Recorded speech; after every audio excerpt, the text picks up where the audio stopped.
Bien. Antes de comenzar, veo que Gise levantó la mano, así que te escucho. Te escuchamos, perdón.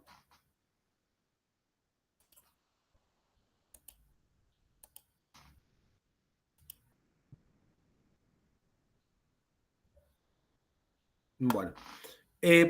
Hago una aclaración que me olvidé antes.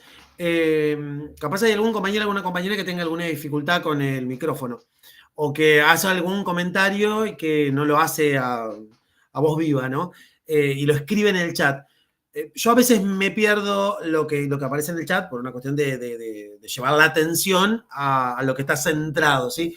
Así que si está esa dificultad, les voy a pedir que lo escriban. Capaz pueda incorporarlo, tal vez no. ¿Sí? Hago esa aclaración, por favor. Y después, ustedes van a ver que yo les voy a convocar a que ustedes participen, así que por lo tanto, activen su micrófono y hablen. Si en algún momento vemos que se superponen, levantamos la mano y organizamos sus intervenciones. Hoy vamos a trabajar la unidad número 1. Ya algunas comenzaron a recibir algunas devoluciones al respecto de del trabajo que hicieron. La unidad 1 tiene por título Las transformaciones en el mundo del trabajo. Entonces, para abrir la conversación, para abrir el debate, yo quería compartir con ustedes unos recursos y a partir de ahí hacernos una pregunta, ¿no? Que es, ¿qué entendemos nosotros por trabajo? Así que yo voy a compartir pantalla, les voy a pedir que cuando ponga a reproducir, ustedes me digan si se escucha, porque es necesario que se escuche, sí, es muy importante. Así que, a ver, un minuto, por favor.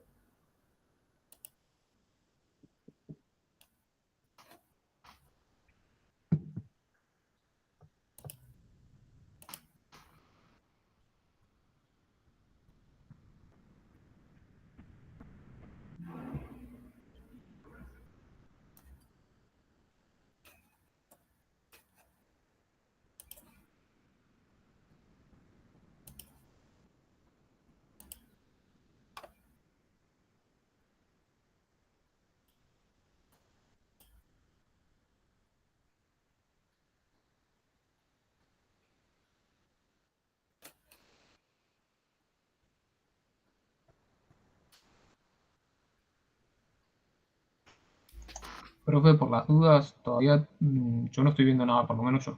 Ok. En teoría, a ver si...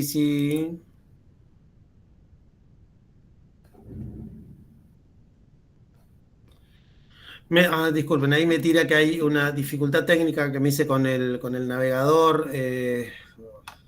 Cosas. Disculpen, pero bueno. Estaba aprobado, pero No hay vamos a, problema, profe. Pasa. lo vamos a intentar. A ver. Nuevamente.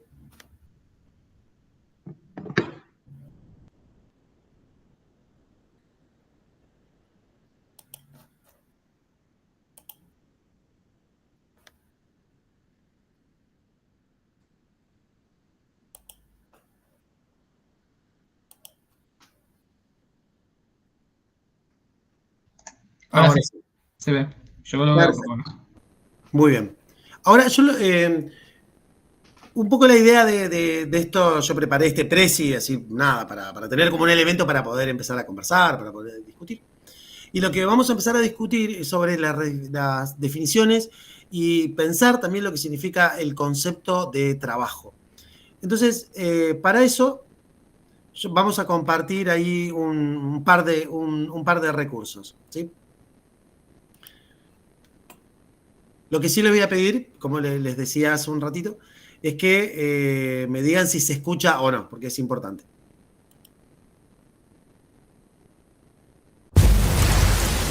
Se escucha bien. Un filósofo decía que el bien más elevado del ser humano era encontrar la vocación. Ya la encontré. Voy a robar un banco. Vas a necesitar máquinas y equipos. Así que lo primero que tenés que conseguir es un inversor. Yo en este momento no tengo un peso. ¿Se te ocurre alguien? Hay un tipo.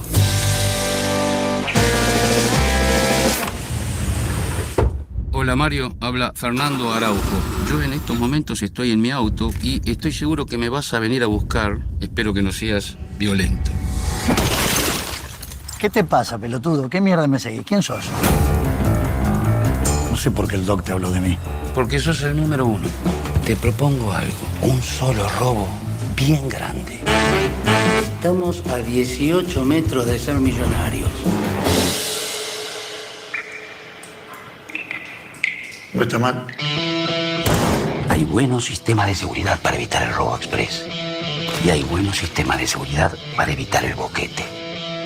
Pero nunca nadie creó hasta ahora un sistema de seguridad en el caso de que sucedan las dos cosas al mismo tiempo.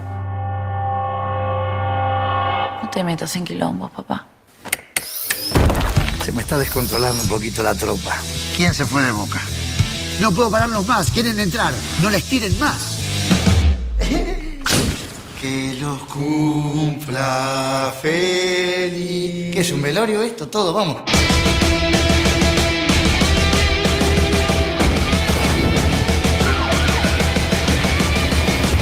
Estamos arriba de esta combi choreada en este barrio de mierda. Así que dejala en marcha, pues si llega a surgir cualquier sorpresa, nos podemos mover rápido, ¿está? Ok. Hace lo que te dice. Ah.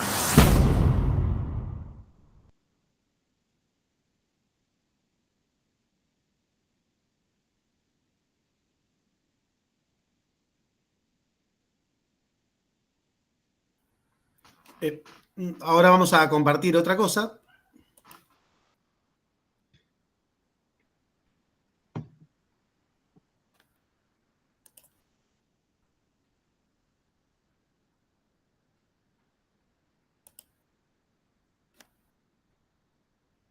Y sí, señores, ya está, boludo. Así como suena, guacho. La primera hora del Santu está. Para los que no entendieron, igual dejo el swipe up para que vayan a ver la página, pero básicamente son los 7 libros de Harry Potter, pero cada vez que dice la palabra Harry está tachado y arriba dice concha. O sea, ustedes entienden que yo me tomé una semana del trabajo para hacer esto. Fan de mi vida, boludo. Yo sé que hay gente que no entiende qué está pasando, pero yo hace 2 semanas dije, me convierto en artista. Bueno, el precio de las obras de arte, cada obra sale lo mismo, aunque hay libros más grandes que otros, todos salen lo mismo. Y entendiendo la situación del país, hice lo que se llama los PP, los precios populares. Y bueno, dije, voy a cobrar la obra lo que sale, ni más ni menos. Y sale 20 lucas, 20.000 pesos cada libro.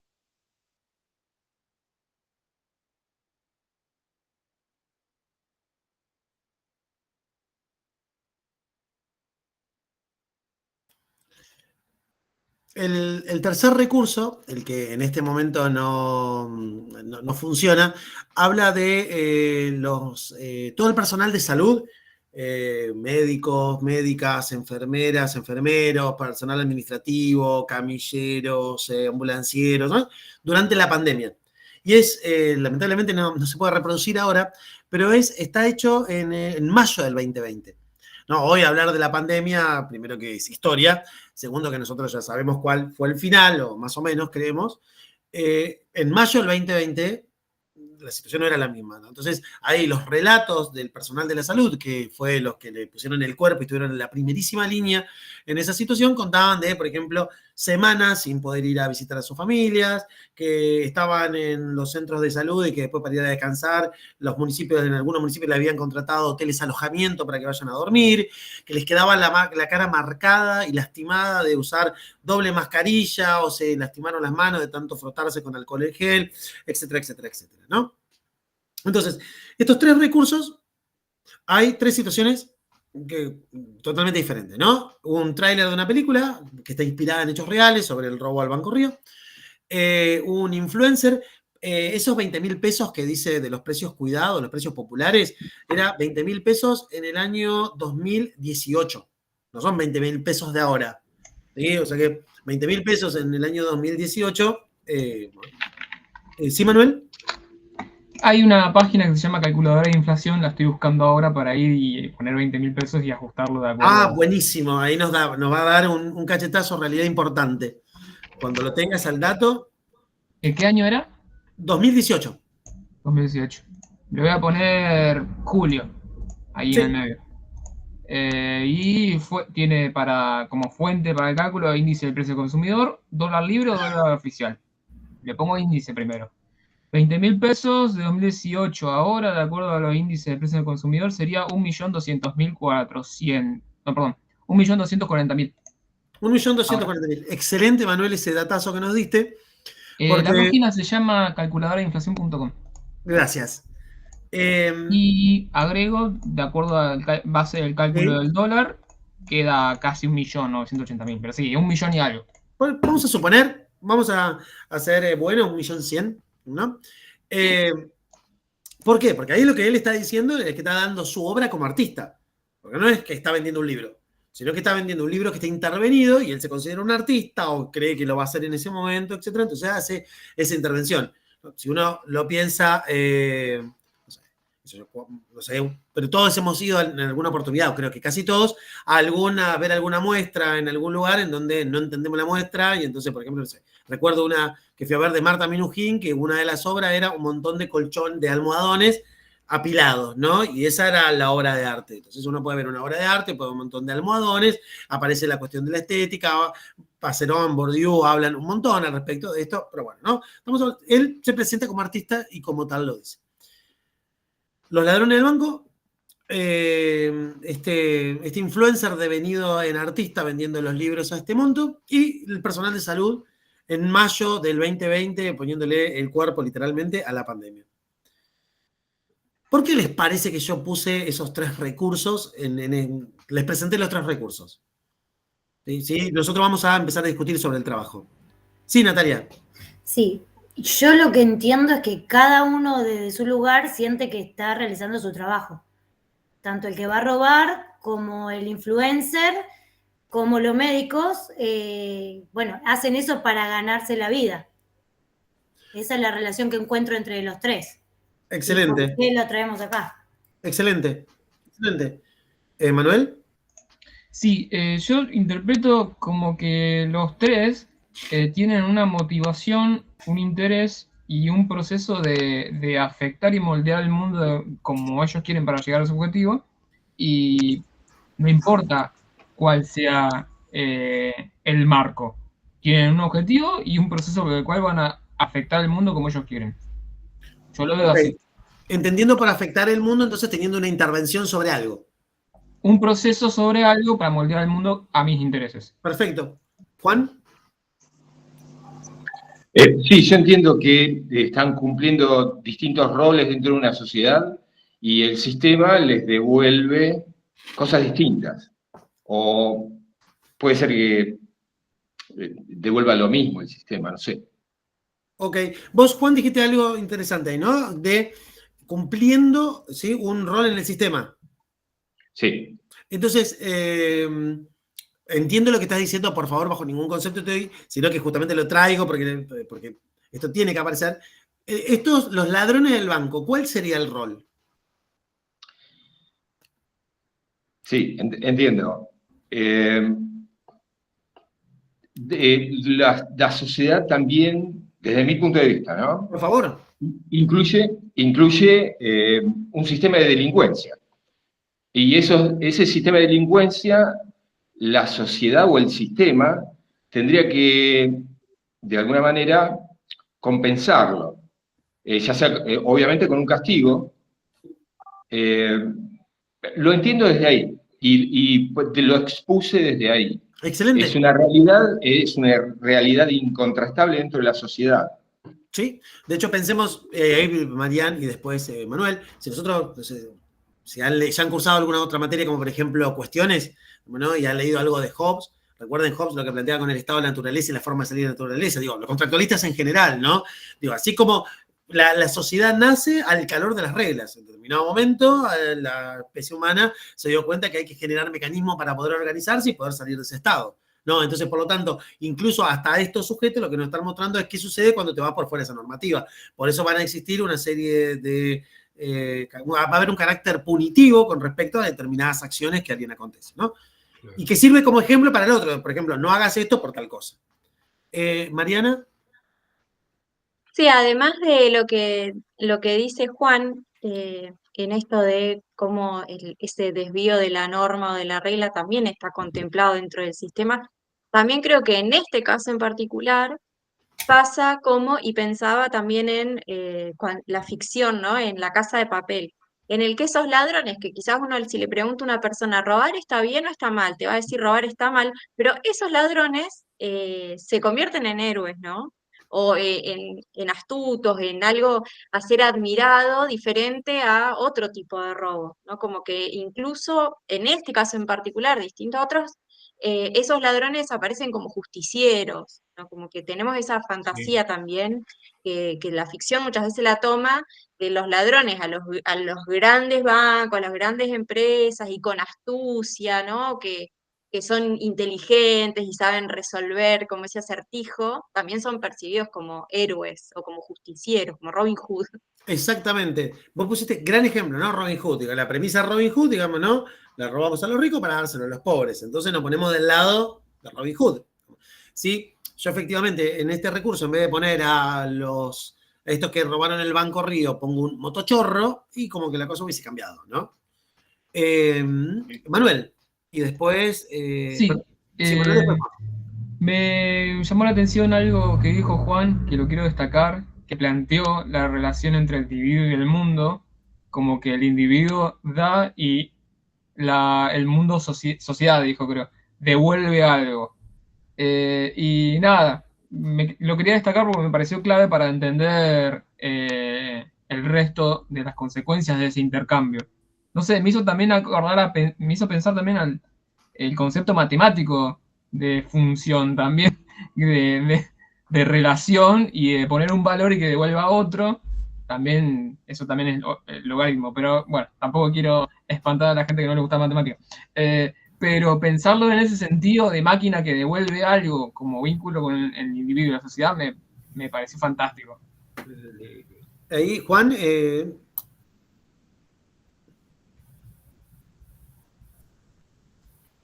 Ok, no, perdón, acá. Y Natalia, ¿puede ser? Yo recién levanté. Creo que Miguel quería decir algo, no sé si ya habló. Ok, ok, Miguel, dale. Buenas tardes. A ver, no voy a ser suave. No es mi intención calentar la cosa. Para mí, solo la opción 3 es un trabajo. Y para mí está clarísimo. El segundo es un parásito. Y el primero son delincuentes. O sea, trabajo es una cosa y otras cosas no lo son. Y ahora esto lo escribí, ¿no? En el trabajo, el Pepe Mujica decía, más o menos mi interpretación, ¿no? Decía, cuando uno acepta vivir en una sociedad y disfrutar o servirse de sus bondades, digamos, se acoge a un sistema de deberes y obligaciones, de derechos y obligaciones. Entonces decía, finalizaba el concepto diciendo, la persona tiene que generar lo que consume. Nada más. Gracias. Buenísimo. Natalia. Sí, yo lo que también notaba de esto, si bien comparto un poco lo que dice Miguel, por ahí los influencers, digamos que tomo esto de trabajo como decir, me dedico a algo que me genera ingresos y con eso vivo. Por eso calificar los 3 de trabajo. No me parece por ahí el abuso en una cosa es, no sé, del tipo influencer, ¿no? Vender algo y ganar algo a cambio y no, bueno, es una obra de arte, no sé, no tengo definido eso. Pero sí lo que me parece que en los 3 ejemplos por ahí es como que lo mejor, que es el que realmente se prepara muchísimo y pone el cuerpo y hasta su vida para darle algo a la sociedad, es el que seguramente menos retribución tiene. Por ahí el que roba se expone, sí, puede estar preso, puede morir, pero si le sale bien, lleva una buena ganancia, y el que por ahí menos pone solo tiempo puede llegar a ser realmente millonario y está en la casa grabando 5 o 6 horas y, bueno, no tiene relación con un trabajo tradicional. Ok, entonces ahí podemos decir que hay trabajos tradicionales y nuevos trabajos. Por ejemplo, en función de lo que decís, Natalia. Y ahí van apareciendo algunas cuestiones. Manuel, ¿puede ser que haya levantado la mano? Sí, gracias. En base a lo que dijo Miguel, que está buenísimo la perspectiva, tiene un poco de perspectiva de ética o moral, a mí me gusta más el concepto de ética que el de moral, pero, y después con lo que dijo Natalia me di cuenta que hay conceptos que se entremezclan, porque claro, si Miguel dice, no, esos son delincuentes, no es trabajo. Y entonces a mí me surge la duda, entonces, ¿trabajo para qué lo usamos? ¿Y cómo hago para diferenciar la actividad, porque es una actividad o un hecho jurídico penal, pero qué nombre uso para lo que están haciendo los delincuentes y qué nombre uso para lo que está haciendo el médico, por ejemplo? Y me anoté varias palabras que se entremezclan en todo esto, y por ejemplo, empleo no es lo mismo que trabajo, porque puede haber una actividad que te cueste mucho trabajo y que cuando lo terminas decís, qué trabajo me costó esto, y no es trabajo remunerado. Entonces, me separo empleo de trabajo. Y después también me surgieron otras cosas. Bueno, la lista es la siguiente: subsistencia, dedicación, empleo, trabajo, retribución y oficio. Y acá se entremezcló todo. Pero desde ya digo que ya sé que quiero separar empleo de trabajo. Ese es un primer gran trabajo, valga la redundancia, un primer gran esfuerzo, porque ponerlo ahí, digamos, lo que nos permite decir es efectivamente después ir derivando a todos esos otros elementos que fuiste incorporando. Y ahora vamos a tomar eso, efectivamente. Silvina, perdón. Bueno, yo lo que un poquito voy con lo de Miguel. Si el delincuente, digamos, el que sustrae algo, lo toman como un hecho, ¿sí? Como su trabajo, por así decirlo. Está sustrayendo algo que puede ser de una persona a la cual está juntando el dinero para hacer algo, o está teniendo algo que eso le va a afectar, ya sea salud, ya sea en el pago de su vivienda, que tiene una hipoteca, que tiene... ¿Cómo lo puedo contemplar como un trabajo?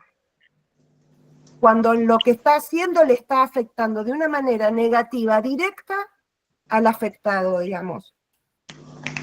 Bien, a ver, bueno, vamos a organizar algunas cuestiones. Yo hoy volví a compartir en la pantalla y aparece una primera concepción del trabajo, ¿no? Y yo, lo que está ahí dice visión clásica. ¿Conocen de dónde viene la palabra trabajo? La epistemología de la palabra. Tal vez lo has visto en alguna oportunidad, alguna materia. Sí, yo conocía lo de Tripalium. Ahí va. Sí. Pero me llaman... Perdón, vi la mano levantada de Juan, que capaz lo vi en la primera parte. Perdón. Sí, quedó levantada la mano. No, en este momento no. Ok. No hay participación. Dale. Perfecto. ¿Y Jorge? No, está bien, era un comentario sobre lo que venía ahora, pero ya es parte de lo que estás por presentar ahora. Perdón. Ok. Ahí, como decía Manuel recién, la etimología de la palabra trabajo viene de tripalium. Sí, tripalium era los 3 palos. Los 3 palos, que para los griegos los 3 palos en realidad era un palo que estaba firme en la tierra, ¿sí? Que se hacía un pozo y se ponía el palo, quedaba firme. Después se le cruzaban 2 palos como en una X. Esos palos se ataban con una cuerda, por lo tanto lo que permitiera que generara un movimiento, lo voy a hacer con mis manos ahora, a ver si no sé si se logra ver, como si hiciera así, ¿no? Como si se abriera y se cerrara, y ahí se ponía una persona. Se le ataban las extremidades a las superiores y inferiores, ¿no? Los brazos y las piernas, a esos palos, y lo que hacía era se abría o se cerraba, y lo que eso provocaba era romper la coyuntura de las personas. Es decir, el tripalium era un elemento de tortura. Sí, Manuel. Perdón. Si me excedo en participar, me decís. ¿Cómo no? Nada, que me estaba pensando que eso, en la etimología de nuestro lenguaje, de nuestro idioma, que la palabra es trabajo, pero en otros idiomas, por ejemplo, en italiano tenés laboro, o en inglés tenés work. O Pero job. no es trabajo. Laboro no es trabajo. ¿Laboro no es trabajo? No No. sabía. ¿Sí? No sé. Podría llevarlo a tener en algún momento un punto de conexión, ¿no? Pero no es trabajo en el sentido de cómo está planteado ahí. No sabía. Los griegos podían plantearlo, los griegos lo planteaban de esta forma, porque los griegos tenían una sociedad que era una sociedad estamental, ¿no? Por sociedad estamental me refiero a que uno nacía y moría en un lugar social determinado. Y ellos tenían la clase más alta, que eran los ciudadanos, después tenían una serie de clases que estaban intermedias, y la clase más baja era los esclavos. De hecho, lo peor que le podía pasar a un griego a la concepción clásica era trabajar, porque era tener que utilizar su fuerza física para hacer una acción. A tal punto que Aristóteles definía al esclavo como una herramienta parlante. Si lo define como una herramienta parlante, digamos, lo que le está sacando es su condición de ser, su condición de persona. Por lo tanto, lo que le está dando es una categoría ontológica diferente, ¿no? Por eso el esclavo era una propiedad, por eso el esclavo se podía transar, es decir, se podía vender, se podía comprar, se podía, ¿no? Se podía pasar de mano, porque era una cosa, una herramienta parlante, ¿no? O sea que esto es la objetivación, ¿vieron? Cuando alguien dice se cosifica a la persona, bueno, ya los griegos, 2500 años antes atrás, ya andaban en esa, ¿no? ¿Por qué? Porque lo que hacía sustancial a una persona, lo que era la sustancia de la persona, lo que era lo fundamental, era la capacidad de pensar. Por eso, para los griegos, lo fundamental era el ocio. Porque el ocio era el momento en donde uno se dedicaba a abandonar todo lo mundano que tenía que ver con el alma vegetativa, que era con la mera reproducción de lo biológico, para hacer lo más glorioso que tenía una persona, que era pensar. Fíjense que tanto el concepto de trabajo como tortura, como algo malo, y el concepto de ocio como espacio para dedicarme a pensar, pero a pensar en cosas profundas. De hecho, el filósofo podía hacer eso, podía filosofar, porque había establecido un tiempo de ocio. Miren cómo fue cambiando con el tiempo, ¿no? Entonces encontramos que los conceptos, de acuerdo a los contextos en donde nosotros los vamos ubicando, van dando cuenta de cosas diferentes. No quiero, por favor, profundizar esto, pero sí es como para decir, bueno, ¿de dónde arranca etimológicamente la palabra en lo que implica ahora? Porque uno podría hacer el chiste fácil de decir, uy, qué griego que somos, porque ir al trabajo es una tortura. Pero en realidad es una tortura porque me tengo que levantar temprano, porque tengo que cumplir un horario, porque tengo que aguantar determinadas situaciones, porque implica que en algún momento capaz yo no tengo ganas, pero debo hacerlo igual, ¿sí? Entonces, desde ese lado. Pero sin embargo, nosotros terminamos cumpliendo. Después vamos a ver por qué. Y ahí Silvina levantó la mano. Silvina, perdón. Lo que pasa es que, por ejemplo, lo que pasa es que, bueno, ahora ya, digamos, quedó la palabra trabajo, pero la real forma de establecer lo que nosotros hoy por hoy hacemos son relaciones laborales, que después de la revolución industrial y todo lo que vino después, digamos, es la negociación y, digamos, y toda la transformación que fue dándose en la evolución de las sociedades. Y por ejemplo, hoy por hoy, y lo digo porque trabajo en una agencia personal eventual y tengo varios años de la parte de recursos humanos, hoy por hoy hay una mutación que se está dando donde las nuevas generaciones no te aguantan ni un ápice de lo que los más 30 y pico, más 40 aguantábamos hace 10 años, 20, 15 años atrás.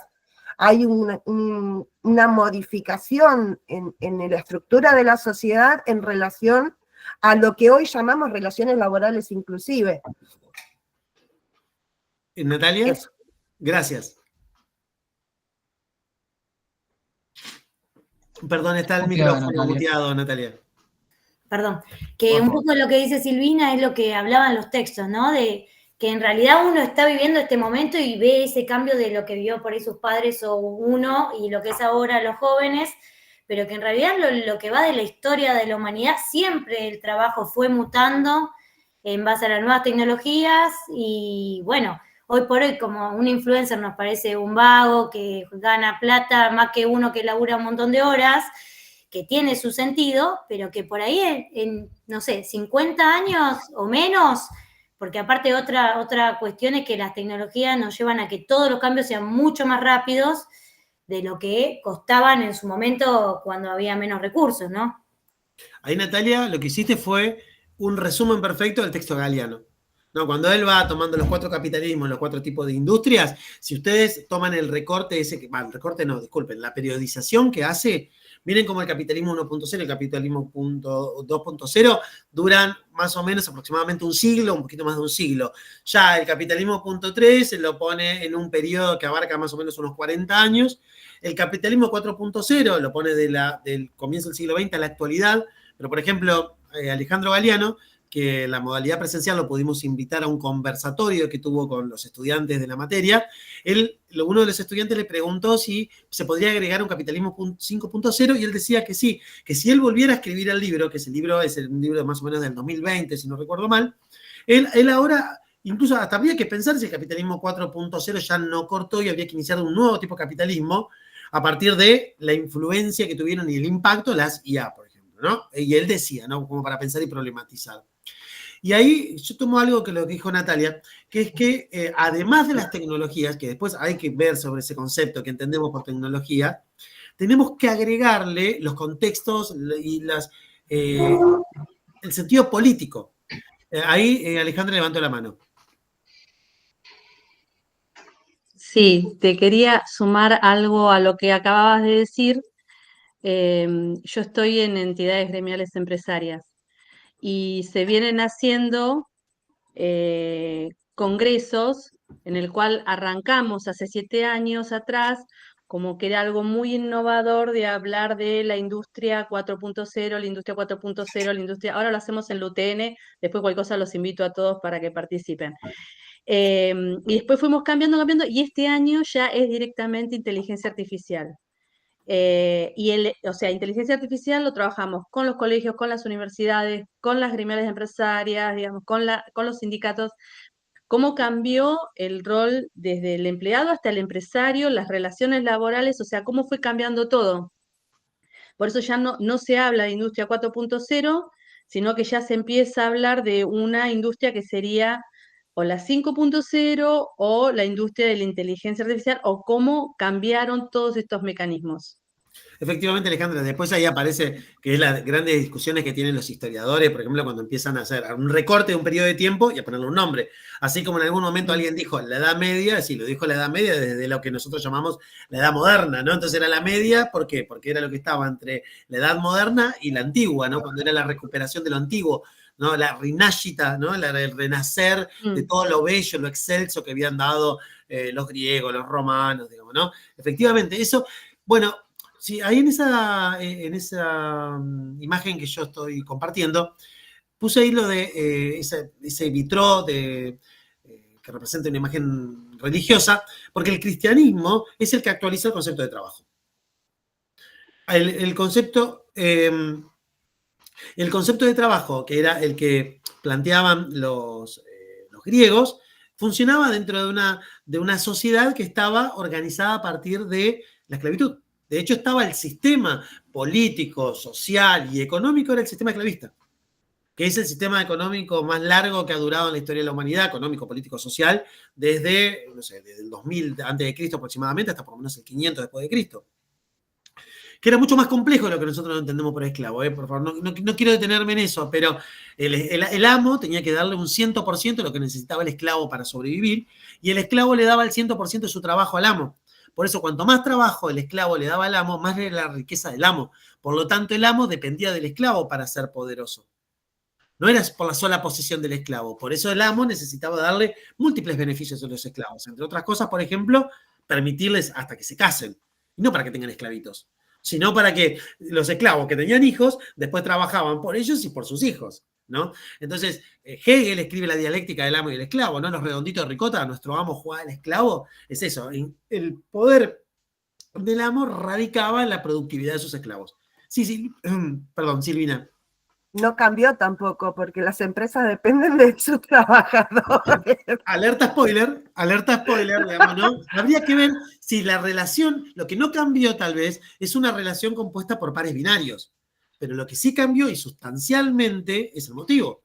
Perdón, los elementos que se desarrollan. Por ejemplo, después del esclavismo, el esclavismo caducó o entró en crisis como sistema porque era caro. Si el amo tenía que darle el 100% de lo que el esclavo necesitaba para vivir, entonces el esclavo, no le digo que la pasaba de arriba, porque no es así, no la pasaba bien, pero el esclavo, bueno, tenía la vida razonablemente resuelta. De hecho, en algunos lugares como Roma, por ejemplo, las personas se vendían como esclavos para pagar deudas. Y después podían comprar su libertad. Y a algunos ni siquiera les convenía comprarse la libertad porque ya estaban dentro de una estructura determinada que les cuadraba. Por favor, no estoy haciendo una oda al esclavismo, ¿no? Sino lo que estoy diciendo es para que se entienda por qué funcionaba y por qué era un sistema político, económico y social. El feudalismo.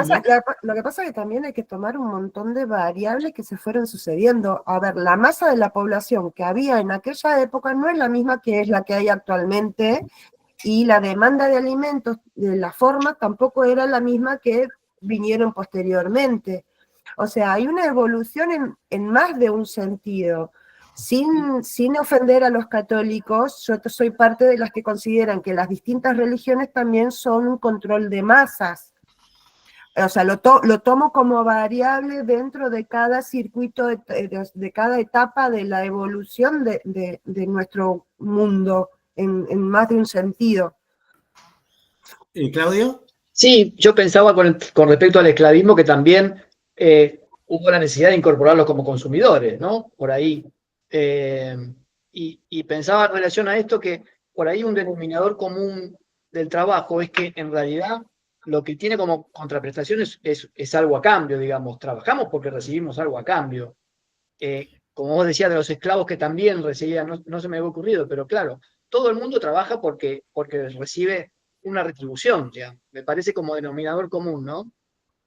Y ahí uno podría decir, por ejemplo, cuál es el objetivo entonces del trabajo.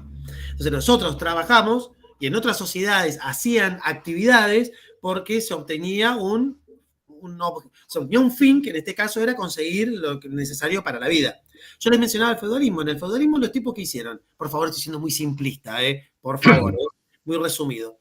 En el feudalismo hay también un par, ¿no? Señor feudal, siervo, el siervo de la gleba, el que le trabajaba la tierra. El señor feudal ya no le da el 100% de lo que necesitaba al siervo con ese, ¿no? De servidumbre, sino que le daba la tierra. Y en la tierra, que era trabajada por los siervos, tenían que sacarle provecho, porque de ese provecho salía el pago de los impuestos y los tributos y la manutención. Y la vida. Exacto. Claro, pero a su vez el señor feudal, con esos impuestos que le daba, le permitía mantener, por ejemplo, su mesnada, que era su grupo de guerreros, entonces los protegía. Incluso había una cuestión que si en algún momento de carestía los siervos la estaban pasando mal, el señor feudal tenía que dar cuenta de ello. De hecho, cuando mencionaba Natalia hace un rato Robin Hood es un señor feudal que se subleva ante las condiciones con las que vivían los siervos, ¿no?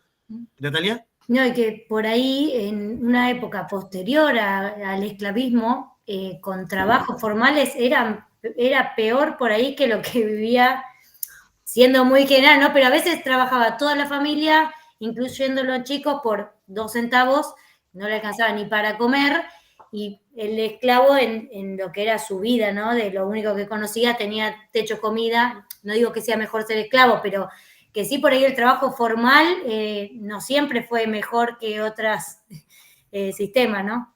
De hecho, vos estás metiendo ahí la cuña en lo que están diciendo los autores, justamente lo que trabajamos con los autores. Y que es lo que permite, a ver, cuando yo puse ahí, hablaba del cristianismo, el cristianismo, por ejemplo, parte de una premisa que es: todos los seres humanos somos iguales ante Dios. Y como somos iguales ante Dios y somos la creación más perfecta de Dios, poseemos algo que es el alma. Entonces, por lo tanto, ese criterio de igualdad, que después, por supuesto, todos sabemos que el cristianismo se encargó de establecer los criterios jerárquicos, lo que nos hace es ser plausible, o sea, obtener la posibilidad de la vida eterna. Entonces, por lo tanto, ahí ya no podemos ser esclavos, ya no podemos ser una cosa, no podemos ser un objeto. Somos todos seres que tenemos libertad. Bueno, esa libertad, ¿cómo se maneja esa libertad? ¿Hasta dónde? ¿Cómo? ¿Por qué? Entonces, por ejemplo, no sé, piensen ustedes el Génesis, ¿no? Cuando Adán y Eva son expulsados del paraíso y le dice: ganarás el pan con el sudor de tu frente, ¿no? Entonces, todo lo que era una vida de fiesta, cuando digo fiesta me refiero muy buena, muy bucólica, pasa a ser ahora todo un camino de penurias, ¿no? Entonces, el cristianismo ahí, por un lado, reconoce esos elementos. De hecho, la esclavitud tiene que ver, el fin de la esclavitud tiene que ver con la consolidación del cristianismo, pero por otro lado aparecen otras estructuras. Y esas otras estructuras, entonces ahora yo tengo que trabajar para honrar a Dios. De hecho, el 2.0 de eso van a ser los protestantes, ¿no? Si no, pensemos el protestantismo como la base del capitalismo. ¿Por qué? Porque el protestantismo lo que va a decir es, cuando te va bien en la vida y sobre todo cuando te va bien económicamente, es porque Dios te está dando el ok de que estás haciendo las cosas bien. Entonces, por eso, todo aquel que le va bien y que tiene dinero no tiene que sentirse, no está haciendo nada malo, no es un pecado, más bien es todo lo contrario. De hecho, al que le va mal es porque es un perezoso, es un holgazán. Recuerden ustedes un poco a Sarmiento, el planteo de Sarmiento, ¿no? Sarmiento, él quería que viniera una inmigración a nuestro país que tuviera determinadas características. Esas características, él decía, bueno, tienen que venir de Alemania, tienen que venir de Francia, tienen que venir de las Islas Británicas, pero no porque era el norte de Europa necesariamente, porque eran protestantes. Él lo que no quería era que vinieran católicos o españoles porque eran católicos. Y los católicos él los relacionaba con el atraso, una religión que atrasaba. De hecho, por eso él establece la diferencia entre lo que son los farmers norteamericanos, fundamentalmente protestantes, con los latifundistas de nuestro país. Y él dice, bueno, para poder crear los Estados Unidos del sur, bueno, necesitamos hacer un cambio en estas cosas y él parte de eso lo transcribe en el Facundo, ¿no? Con todo lo que viene también en el Facundo, por supuesto, digamos, ¿no? Pero digo, estoy tomando como estas cuestiones muy, muy, muy generales. Esto, digamos que acá yo dije, no sé, siglo V, más o menos aproximadamente, en algún momento también vuelve a ser discutido, ¿sí? Y la modernidad europea, y sobre todo a partir del auge de los pensamientos liberales, le dan otra vuelta de rosca. Y ahí aparece lo que ustedes mencionaban, ese par que conforma la relación laboral, que antes era el amo y el esclavo, que después fue el señor feudal y el siervo, ahora va a ser el capitalista y el trabajador. Y si nos ponemos un poco marxista, el capitalista y el proletario. ¿Se acuerdan de dónde viene proletario, no? O proletariado. ¿Sí? ¿Se acuerdan de prole, no? De descendencia. Que no es toda mi descendencia. Si yo tengo 7 hijos, lo primero es que método anticonceptivo no lo hay, pero lo segundo es que en el concepto de proletario lo que funcionaba era quién iba a ocupar mi lugar en la fuerza de trabajo. Mi lugar en ese esquema. Por lo tanto, lo que me iban a pagar a mí era en función de mi trabajo más el que iba a ocupar mi lugar si yo no lo estuviera. No importaba la cantidad de gente que estuviera en mi familia.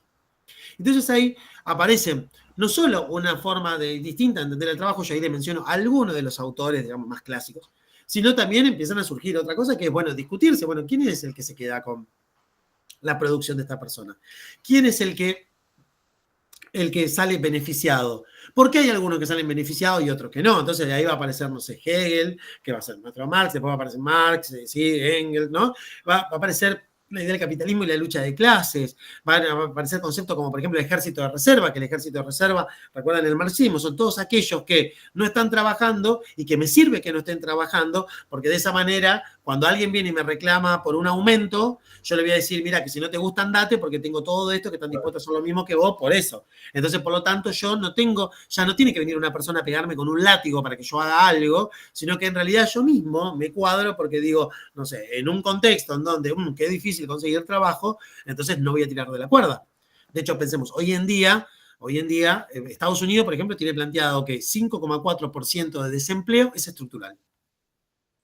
Es como un excedente de producción, digamos. Sí, pero es más que un excedente de producción todavía, además, sino que es estructural, forma parte del sistema. Necesario para el control también. Exacto. De hecho, justamente, si existiera, imagínense, 0% de desocupación, lo que nos encontraríamos, eso pasó en nuestro país, por ejemplo, a fines de la década del 40, Argentina llegó a tener 0% de desocupación, entonces, por lo tanto, ¿cuál era la forma de conseguir a alguien para que trabaje? Ofrecer mejores condiciones, mejores sueldos, mejor situación laboral, ¿sí? Eso rápidamente, un par de años después, eso se cambió lamentablemente en nuestro país, ni hablar con lo que pasa después, y entonces, por lo tanto, ahí eso regula el mercado.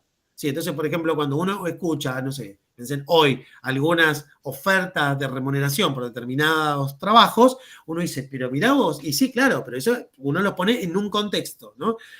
Que ese contexto, a su vez, nosotros podemos seguir complejizándolo, por ejemplo, con lo que fueron sucediendo o con los autores que aparecieron ya para el fin del siglo XX, ni les digo con con la consolidación del régimen neoliberal, ahí de los que habla Fischer, por ejemplo, o Lazarato. ¿sí? Que aparecen autores, ahí les menciono algunos de ellos. ¿Sí?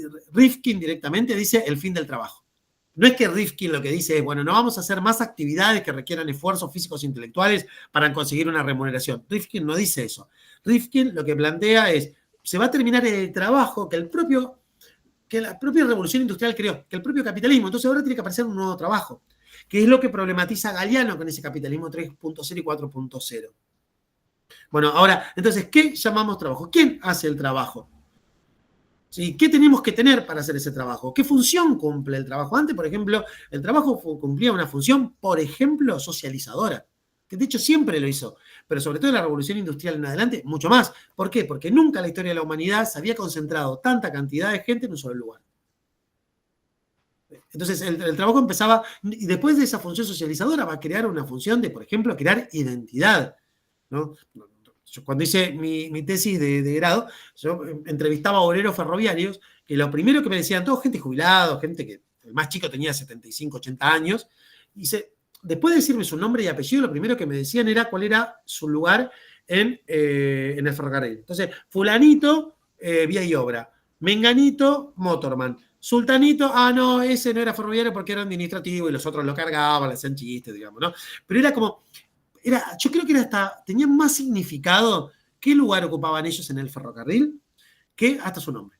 Ellos formaban parte de un engranaje, ellos se reconocían como tal. De hecho, yo los conocí porque se juntaban en un bar todavía a jugar a las cartas, a tomar algo y a contarse anécdotas, que siempre, por supuesto, contaban las mismas, digamos, no, pero que ellos no podían salirse de ese lugar, ¿no? Les generaba hasta esa forma, ese deseo de juntarse, y lo que los unía era a lo que se habían dedicado durante toda su vida. Me parece que por ahí es muy complejo definir el trabajo, porque también pienso que depende un poco de la cultura, ¿no? Del momento o del lugar. Pero yo tengo una hija adolescente y lo que noto es que, como mencionabas, por ahí en un momento era uno enorgullecerse de lo que sabe hacer, de lo bien que lo hace, de cómo eso ayuda. Y por ahí hoy el foco está en qué puedo hacer que me genere menos desgaste y que me dé más plata. No importa si sirve, si no sirve. Se ve como en que es tan fácil todo lo que se vende, que ellos realmente, por más que uno taladre el cerebro, ellos en el fondo lo creen un poco, que es tan fácil, porque hay uno que conozco, que no sabes que hizo tal video y ahora tiene esto, se compró tal cosa, que bueno, se está desvirtuando todo lo que podría ser para mí como un poco el motor, ¿no? Que necesitamos, la base. ¿Silvina? Sí, yo no sé si por ahí, como dice Nati, que se está desvirtuando, sino que está mutando. Y como por ahí los anteriores no pudieron previsualizar o enganchar hacia dónde estaba mutando, eso nos está pasando a nosotros. O sea, hay un cambio en la parte de las nuevas generaciones que nosotros tendríamos que estar visualizando hacia dónde va y no lo estamos enganchando. Por ejemplo, la generación 5.0, la IA, todo eso está cambiando hacia otro entorno y nosotros no lo estamos palpando, por así decirlo, con lo nuevo que se está viniendo. Yo lo único que por ahí a veces se me ocurre es, bueno, está bien, está viniendo esta nueva generación, esta nueva revolución, este nuevo concepto que tienen las nuevas generaciones en cuanto a cuánto tiempo le dedico a esto para que me genere lo suficiente para obtener esta situación. Es como que tienen otro concepto que no tenemos nosotros, y es como que en algunos casos lo veo como que tratan de equilibrar, digamos, lo que quieren obtener con lo que tienen que dar, y yo todavía no lo termino de internalizar, digamos, esa concepción que ven estas nuevas generaciones. Ahí después piensa en el texto de Lazzarato y ahí empezamos a tener algunos elementos que nos pueden llevar por dónde pensar esto.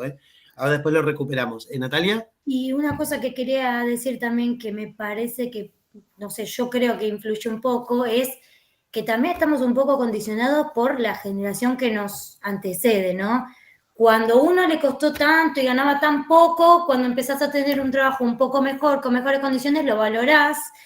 Y hoy los chicos que nacieron en una sociedad en la que más o menos uno podía esforzarse a trabajar y tener algo, eso lo dan por sentado y van un poco más allá. Como que la evolución depende también de lo que tenías antes, ¿no? Galeano plantea que en el capitalismo, perdón Silvina, Galeano plantea que en el capitalismo 2.0, él dice, es el capitalismo que más nos conforma, que en el sentido de no conforma de conformar, de dejarnos tranquilos, sino conformar de preconfigurar o de configurar, y de donde todavía tenemos más nuestros elementos de reconocimiento, en donde, por ejemplo, uno mira para atrás y dice, ah, era esto, por ejemplo. Entonces uno dice trabajar, entonces uno mira para atrás y piensa en sus abuelos, en sus padres, digamos, ¿no? Incluso en uno mismo. Después vamos a ver también un tema con las generaciones, que me parece importante. Pero, Silvina. Claro, en relación justamente con eso, por ejemplo, uno vio a sus padres trabajar desde el amanecer hasta el anochecer y no tenía tiempo para nosotros. Uno trató de buscar un equilibrio de voy a trabajar, pero trato de hacerme la escapada para estar en los momentos de nuestros hijos. Y así todos nuestros hijos salieron disconformes con el tiempo que le dedicamos. Y hoy nuestros hijos dicen, no, yo necesito solamente para esto. Entonces buscan formas diferentes para no perderse parte de la vida que nosotros y nuestros padres nos perdimos porque necesitábamos conseguir X recursos con determinado esquema que estaba. Y ellos hoy por hoy lo tratan de transformar para que sea más equilibrado entre la vida personal y la laboral, por así decirlo. Vale, el red laboral. Miguel. Sí, profe, volviendo muy atrás, es algo que quería decir, el tema de diferencia entre esclavitud y trabajo. Esto lo contaba, bueno, Antonio Escotado, el filósofo español, para dar una explicación de por qué el trabajo y el final de la esclavitud. Él remite a una mina que está en el límite de Turquía y Hungría, una mina de hierro. Entonces, él investigó y investigaba el rendimiento de la mina de cada lado, en cada país. En Turquía había esclavitud y en Hungría había trabajadores. El hecho resultó de investigar, ¿no?, que los contemporáneos de ese momento habían descubierto que los trabajadores rendían más, porque el esclavo solamente hacía lo mínimo indispensable para que el amo no lo matara. Entonces, como que su conclusión es, la esclavitud finaliza porque el trabajo rinde más. Así nomás. Eso Sí, solo. sí, por eso yo les comentaba esto del feudalismo, ¿no? Yo te doy la tierra, ahora vos sacale provecho. Yo te voy a cobrar impuestos, y después lo que vos vas a tener que trabajar para darme mis impuestos y para tu manutención. Entonces vos tenés un grado de responsabilidad sobre lo que sucede. No estoy esperando que me llegue, más allá que yo haga lo mínimo. Pero además de eso, y pensémoslo con el texto de Galeano cuando habla de capitalismo 1.0 y 2.0, para que de un lado, por ejemplo, como decías, bueno, del lado de Turquía estén los esclavos y del lado de Hungría estuvieran los trabajadores, hubo que configurar una cuestión legal para que unos sean esclavos y otros sean trabajadores, ¿no? Entonces, que es justamente lo que va presentando Galeano cuando habla de capitalismo 1.0 y 2.0. Digamos, por ejemplo, la introducción de tecnología, sin lugar a duda, tuvo un impacto y tuvo un sentido y provocó determinadas cosas. Pero si no se generaban los marcos normativos para que eso suceda, de hecho, él lo menciona, el autor, y sabemos, ¿no?, porque hay varios trabajos al respecto, que la idea de la máquina de vapor se andaba dando vuelta antes. Pero no tenía sentido. ¿Para qué vamos a utilizar la máquina de vapor si no le...? Bueno, la máquina de vapor va a tener sentido cuando se estructuraron toda una serie de medidas. Por ejemplo, en Inglaterra, lo primero que se hizo fue transformar a los campesinos en obreros. Para poder hacer ese paso hubo que echarlos del campo. Y para echarlos del campo hubo que generar una ley, ¿no? Entonces, todos esos procesos es lo que configuran ese contexto. ¿Levantaste la mano, Miguel? ¿Cómo? No. Levantá la mano. Quedó trabado. Por favor, no hay problema. Ahí todavía. Por favor. Ahí compartí yo otra cosa, donde dice, ¿no? El trabajo como en la actualidad, ¿no? Entonces, ahí, cuando nosotros pensamos algunos elementos para poder definir el trabajo tenemos que pensarlo como una relación social, como una relación económica y también como un hecho histórico, que es un poco lo que decía Natalia hace un rato, ¿no? Todos estos elementos van configurando lo que nosotros entendemos por trabajo y lo que nosotros podríamos definir como tal. Entonces, por ejemplo, hoy el trabajo sería, por ejemplo, conseguir, como decíamos hace un rato, determinado beneficio, como por ejemplo podría ser un sueldo, un salario, ¿no? Pero ese tipo de planteo nos habilita a cosas como esta, porque entonces, por ejemplo, si eso, con eso podemos definir trabajo. Perdón, ¿se salió entrecortado? Sí, se cortó un cachitín. Disculpen, Unos segundos. noté ahí que me quedé flasheado, perdón, quedé frisado.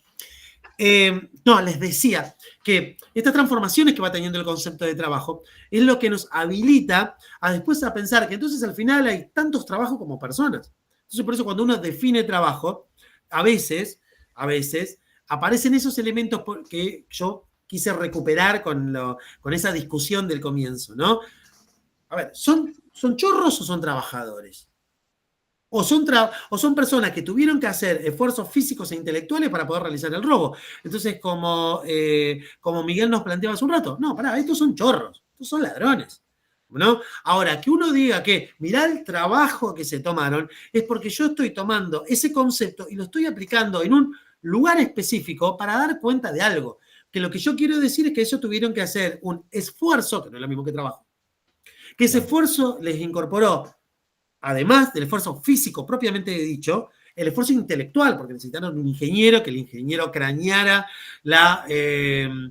el ángulo del túnel para que no se desmoronara y bla, bla, bla, bla, bla, y que tuvieron que incorporar herramientas y materiales ad hoc para eso, etcétera, que tuvieron que estudiar los manuales de eventualidad, qué sucede ante una eventualidad como esa, etcétera, etcétera, etcétera.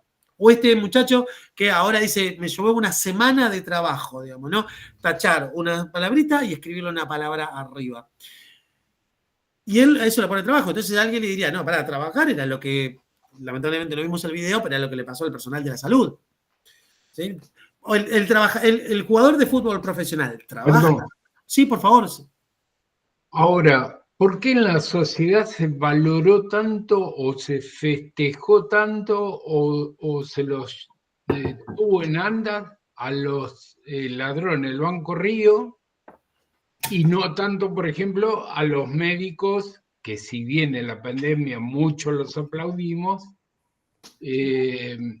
pero no se los festejó y acobijó como por ahí sí a los ladrones del Banco Río? ¿Por qué? Yo creo que puntualmente en esto del Banco Río, más allá de que es un robo, la premisa era no solo robar a los que más tenían por el barrio en el que se efectuó, sino que en realidad, como eran cajas de seguridad, nadie iba a terminar perdiendo porque el que tenía $1, $1 millón, podía decir lo que sea y el seguro se iba a hacer cargo.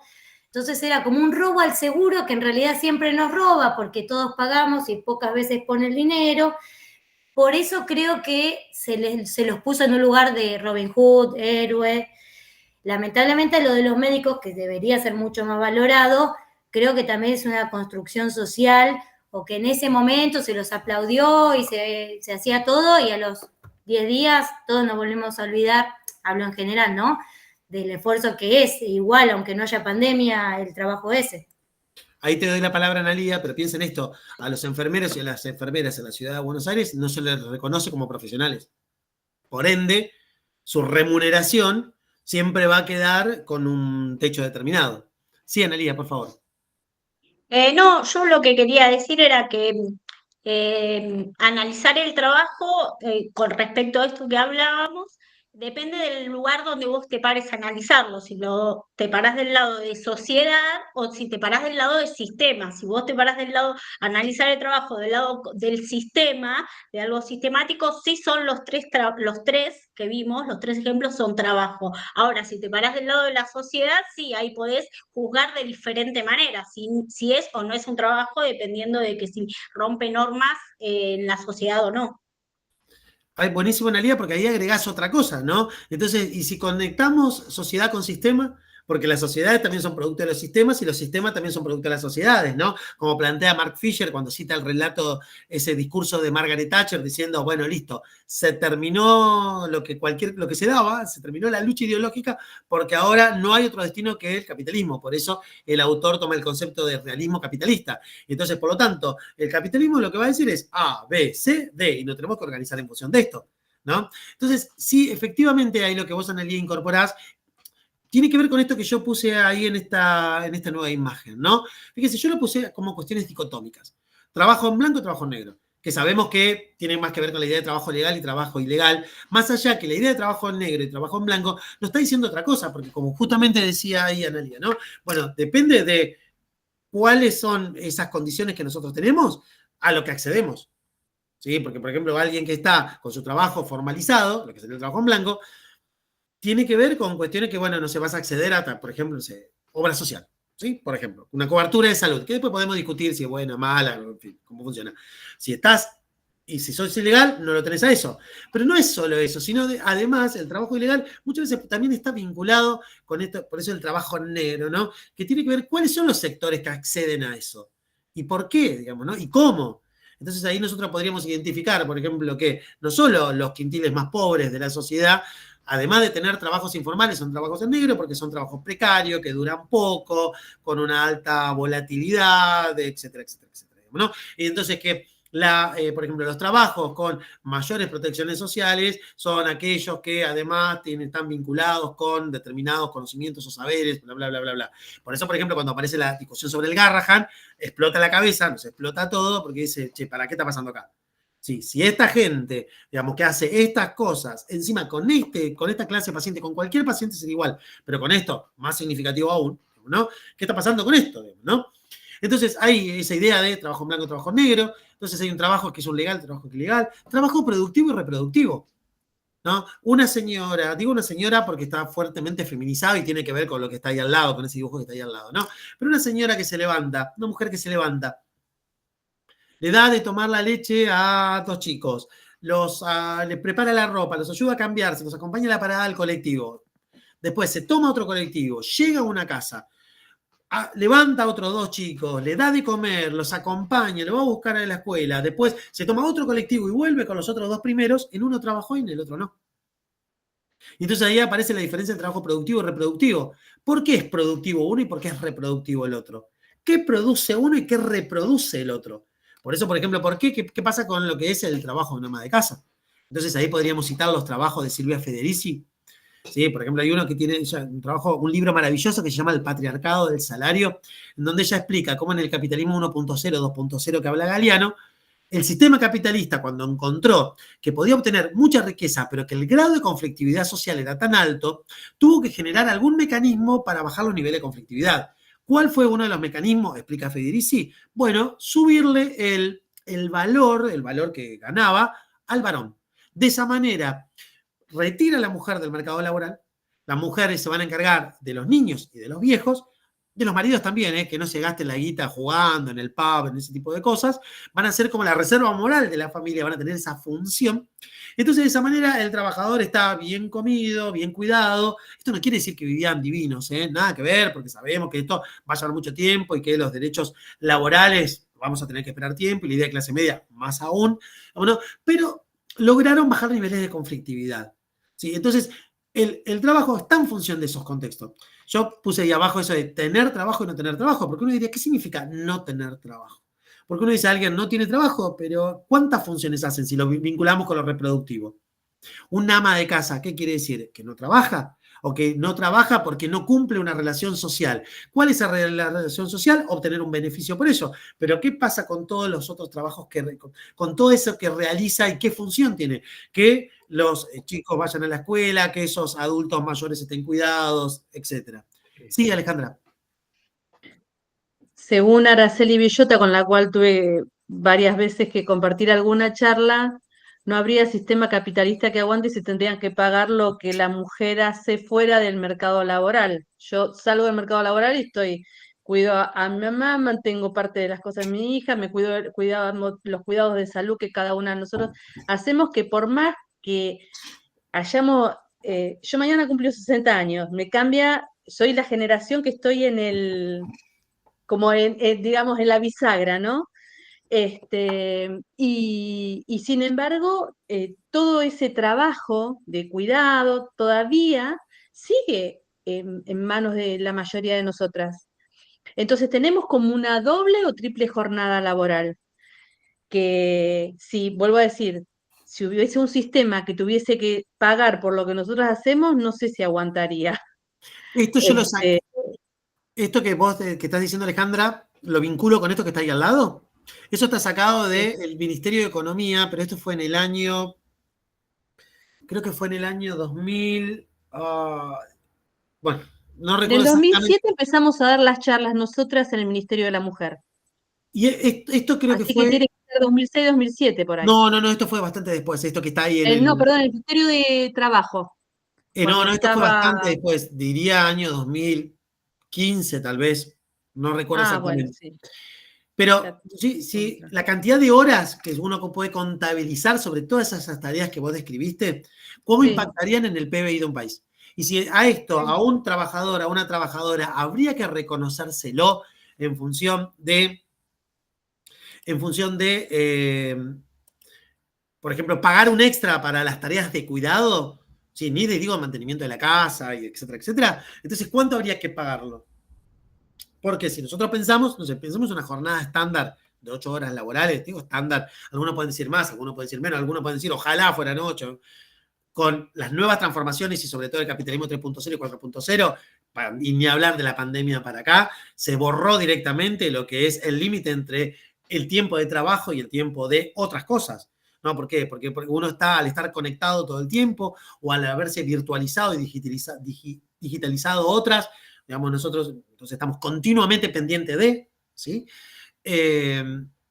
Si eso habría que conmensurarlo con un valor, entonces tendríamos que estar ganando el doble. Digo, el doble como mínimo, ¿no? Como mínimo, ¿sí? Con todas estas descripciones nosotros... Sí, Silvina, por favor. Por ejemplo, uno de los cambios que por ahí, de lo que decías recién, que ahora estamos hiperconectados y demás, en la virtualidad, en otro momento eran 16, 18 horas de trabajo, quizás eran 2 jornales en uno que te pagaban las horas extras. Sí estaba todo formalizado o no, pero por ahí te las pagaba en negro, no sé. Lo que tiene ahora la virtualidad es que por ahí prescinden del pago de esas horas extras. Porque en realidad lo que cambia ahí no es solo que no me reconocen esas horas extra que estoy, sino como plantea el texto de Fisher, digamos, ¿no? Ahí Fisher lo pone como un ejemplo de un autor, digamos, ese que pone ahí, pero pensémoslo a nosotros mismos en nuestras situaciones, digamos, ¿no? Lo que está ahí es como que nos cambió nuestro estatus. Entonces, porque por lo tanto ahora, bueno, ¿cuándo dejo de trabajar? En un contexto como esto, como el que mencionábamos antes, como mencionaba por lo menos hasta el capitalismo, hasta el comienzo del capitalismo 3.0, o desarrollado el capitalismo 3.0, uno cerraba la puerta de algo y ya está, empezaba otra vida. Sí, ahora es como que te echan la mochila de que sí o sí tenés que estar disponible, ¿no? Pará. En mi caso, yo misma me lo impongo por ahí. Porque es mi forma de que ya me manejo así. Por ejemplo, yo trabajo presencial y virtual, pero como tengo todos mis mails, todo conectado a mi celular, recibo un mail a las 8 de la noche y por ahí digo, bueno, lo contesto ahora, lo programo para mañana, entonces yo ya me saco eso de encima, que en realidad me lo estoy agregando, pero en mi mente creo que me estoy ayudando. Pero tiene un poco también de relación con la parte de los textos en donde... está el tema de que está individualizado y no dentro del contexto, o sea, se está considerando lo individual y no dentro del contexto donde se está generando esa situación. Entonces uno se carga la mochila cuando en realidad hay un paquete completo que tendríamos que ver para no generar esa mochila que después nos termina estresando y nosotros vamos al médico porque estamos totalmente rayados, porque perdimos tiempo de vida de nuestras familias o de nuestro lugar o de nuestra dispersión para mantener una mente saludable. Ahí es donde viene todo el enjambre de hoy por hoy, donde estamos hoy. Por eso Y Fisher... Sí, por favor, Analia. Y otra de las cosas es cuando pasó lo de la pandemia, que fue cuando hicimos muchos y tuvimos que hacer home office. Se acostumbraron las empresas a que vos estás disponible. Si yo mi horario era 5:15 de la tarde, me mandaban un mail a las 6 de la tarde y sabían que yo estaba porque estaba en mi casa y lo tenía que responder.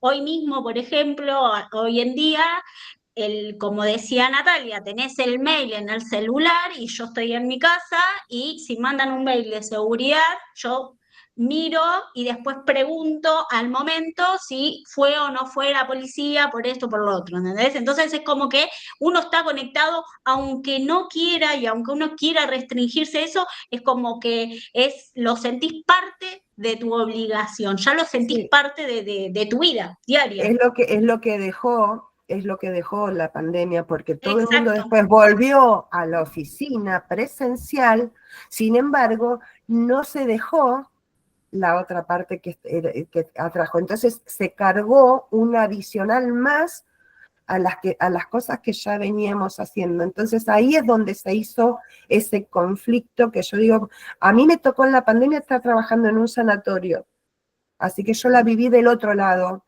estando todo el día, todos los días, todo el tiempo, con todas las situaciones. Entonces, después de la pandemia terminó todo, renuncié y me fui, porque me quedó la cabeza explotada mal. Pero todas esas situaciones que nos terminaron cargando la mochila. Y creo que desde la época de la pandemia hasta ahora muchas situaciones de estrés están dadas porque no estamos recuperando nuestros espacios para nuestra vida social no laboral.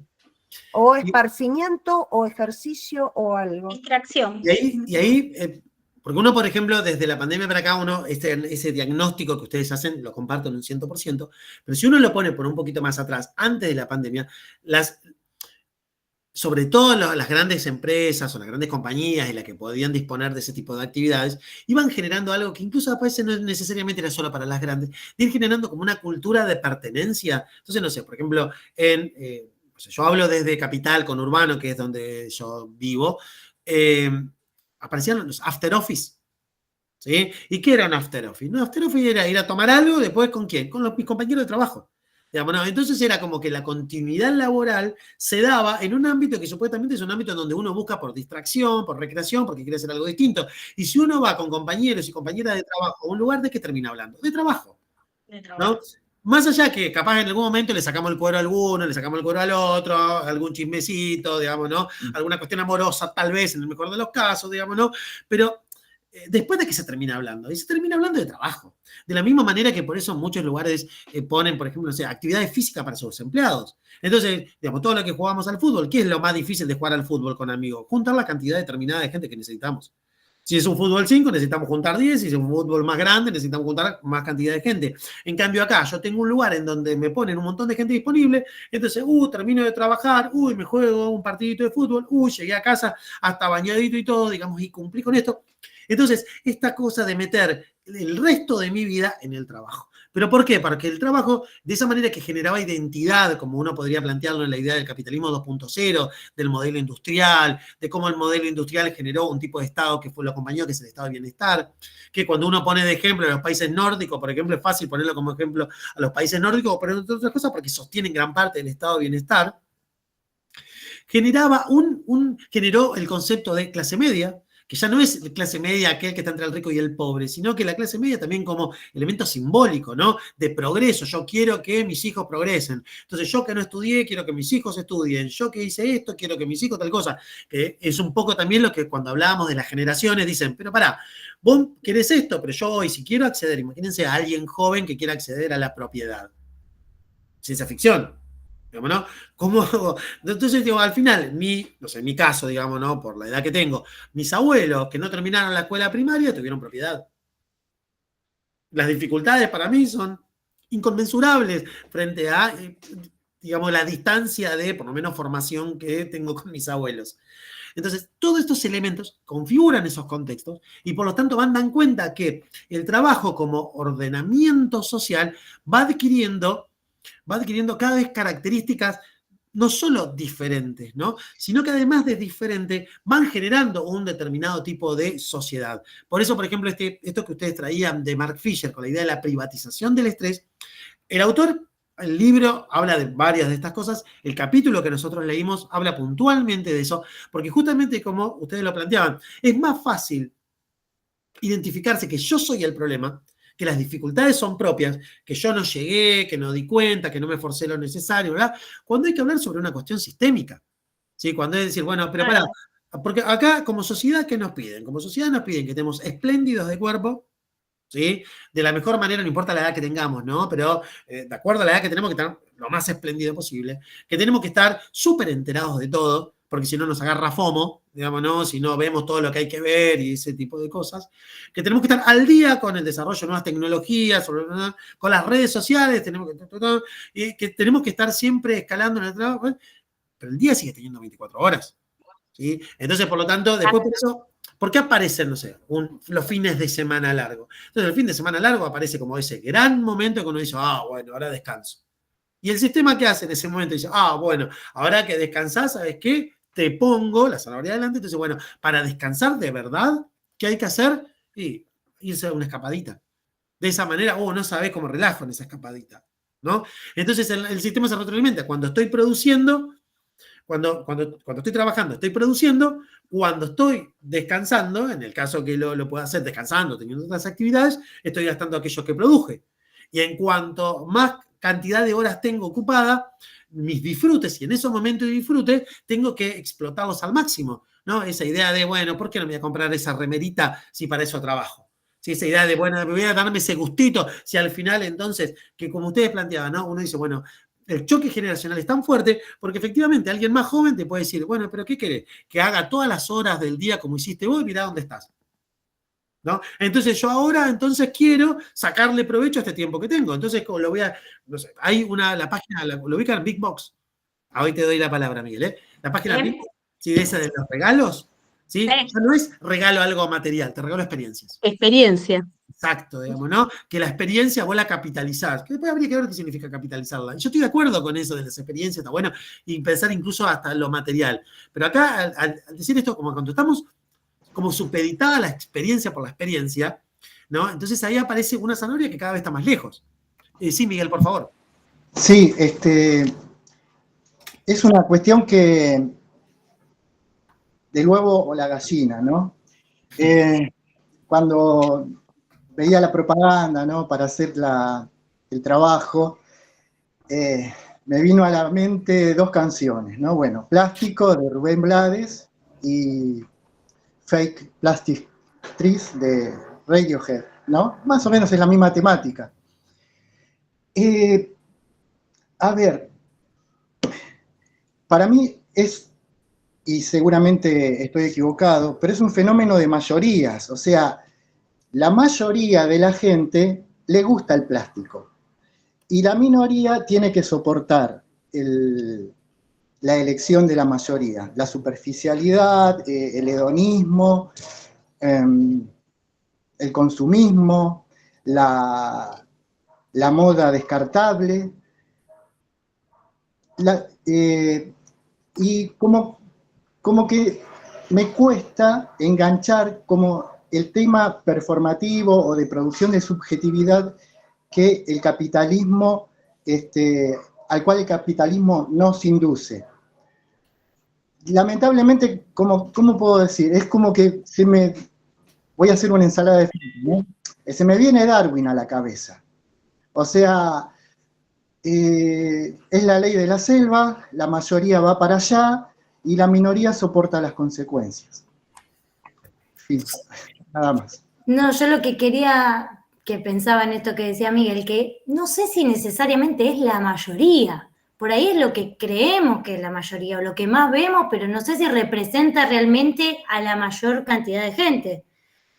Por ahí uno ve todo el tiempo que todos buscan tal cosa o X cosa y va hacia eso. Y por ahí no es que arranca siendo realmente algo de mayoritario o popular, sino es De lo los que que nos parece a dependen. nosotros. Me parece que el mismo sistema te lleva al sentido de pertenencia, ¿no? A que vos tenés que pertenecer, ¿entendés? Más que el consumismo lleva a eso, ¿no? A querer pertenecer a un grupo. Si no perteneces a ese grupo, si no estás informado, como decía Hernán, si no sabes esto, si no te vas a una escapada, a algún lugar a descansar o lo que fuera, es como que no perteneces a un grupo dentro de la sociedad, pero el mismo sistema te lleva a eso. Es que Simón. en realidad yo por lo menos lo veo desde la parte, digamos, por ahí un sociólogo lo puede llegar a decir más profesionalmente. Pero, por ejemplo, desde recursos humanos, el After Office. El After Office sale de una necesidad de tratar de configurar al equipo de trabajo de forma tal de sacarle, exprimirle más el jugo. No sale porque, ay, somos buenos, vamos a juntarnos a los chicos para jugar a la pelota. No, es la necesidad de lograr agilidad en un equipo de trabajo. ¿Cómo lo haces? Vinculándolos desde el plano personal, quebrando esa distancia entre lo laboral y lo personal. Y así va invadiendo una parte, una porción que hasta ese entonces por ahí no llegaba. Entonces, después, cuando te venden experiencias, te están atacando la psiquis, te están fantaseando, te están poniendo una imagen en la cabeza que te van a hacer desearla como condición de ser humano. No te están vendiendo un producto, te están mostrando una situación la cual vas a desear, porque vos estás ahogado hasta acá y querés estar sentado en la playa pensando en nada, el calorcito y algo para tomar. Te venden esa experiencia, te atacan en la psiquis.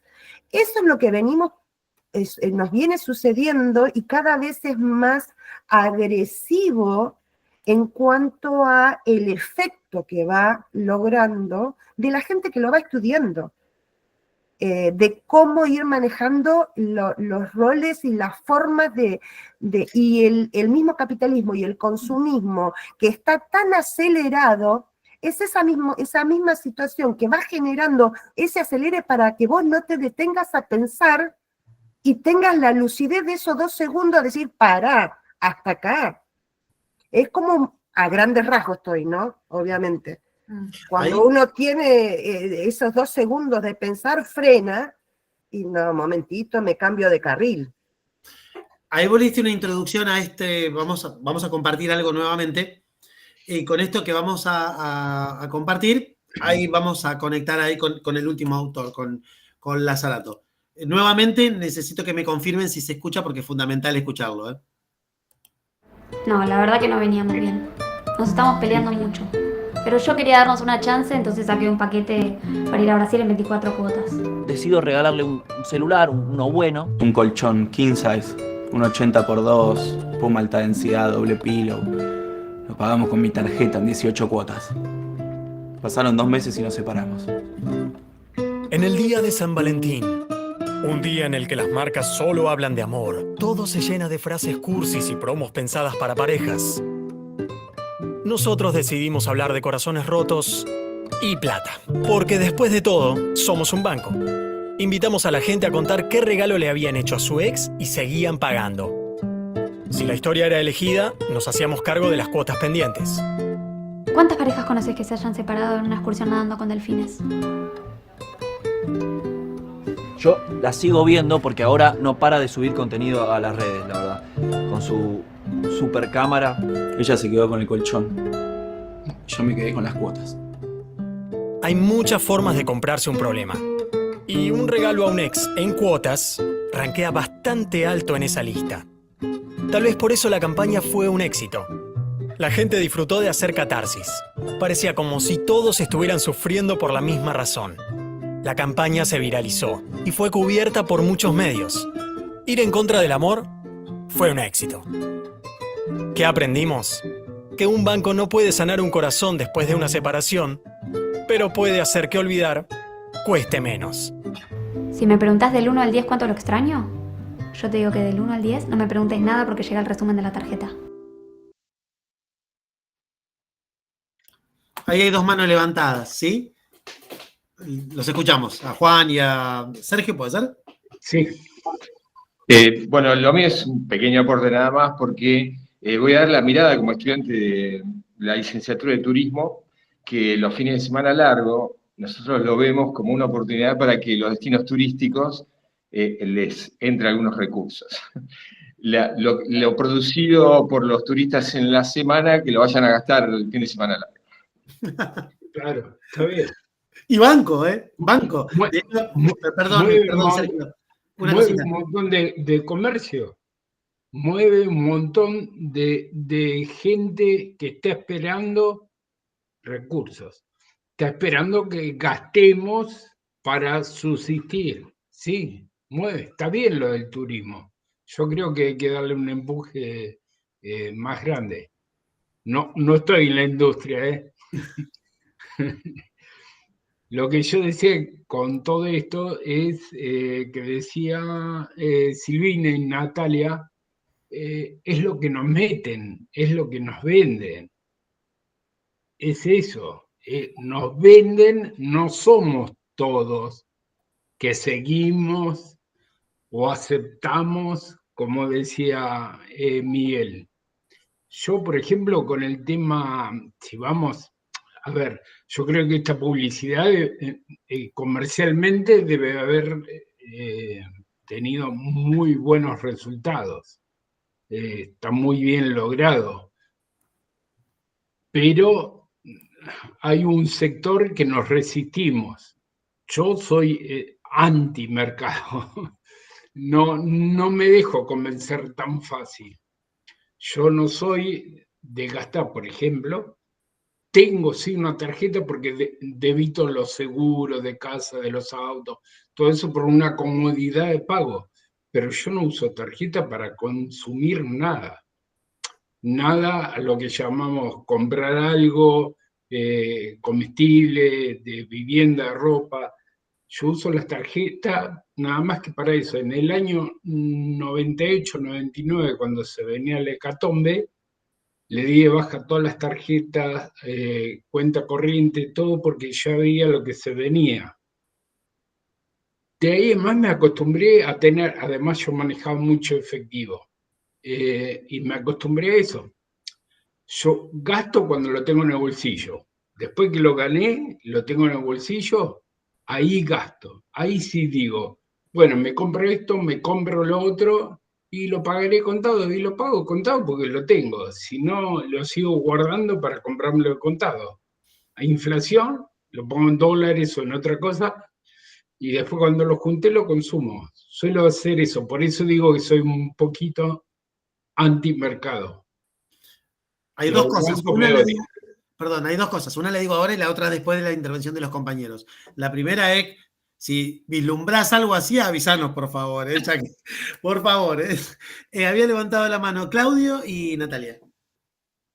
A mí la publicidad me parece brillante, pero además porque es característica del capitalismo. Me parece que transforma el defecto en virtud, digamos, básicamente. Y recicla y recircula todas sus crisis. O sea, me parece que es fantástico. En ese sentido, me parece que habla de la perdurabilidad de un sistema, ¿no? Vos das cuenta de algo nodal que dice Galeano, sobre todo en el capitalismo 3.0, y ni hablar en el 4, cuando él habla cómo el capitalismo se nutre de las crisis. ¿Sí? Entonces justamente por eso el realismo capitalista que habla Fisher, ¿no? Esto de no poder pensarnos por fuera del capitalismo. Al final el capitalismo parece que se cae, parece que se rompe, parece que explota, ¡blum! Aparece una cosa, irrumpe algo, que lo que hace es, lejos de producir la hecatombe, produce una actualización. Que después habría que ver si esa actualización significa una mejora. No necesariamente significa eso, significa que se actualiza. Y por lo tanto, esa actualización puede tener efectos que, entre otras cosas, por ejemplo, en la sociedad argentina, en el año 74-75, previo al último golpe cívico-militar, los índices de ocupación en Argentina andaban por el 1,2% y la sociedad argentina estaba en crisis por el altísimo desempleo que había. Hoy hay 1,2% de desempleo y nos abrazamos en el obelisco más que en el mundial, ¿no? Bueno, ese tipo de cosas efectivamente, Claudio, vos das en algo un aspecto central, ¿Y Natalia? Efectivamente, produce una redistribución del ingreso brutal y terminamos dando las gracias porque salimos de la crisis. Ahí va.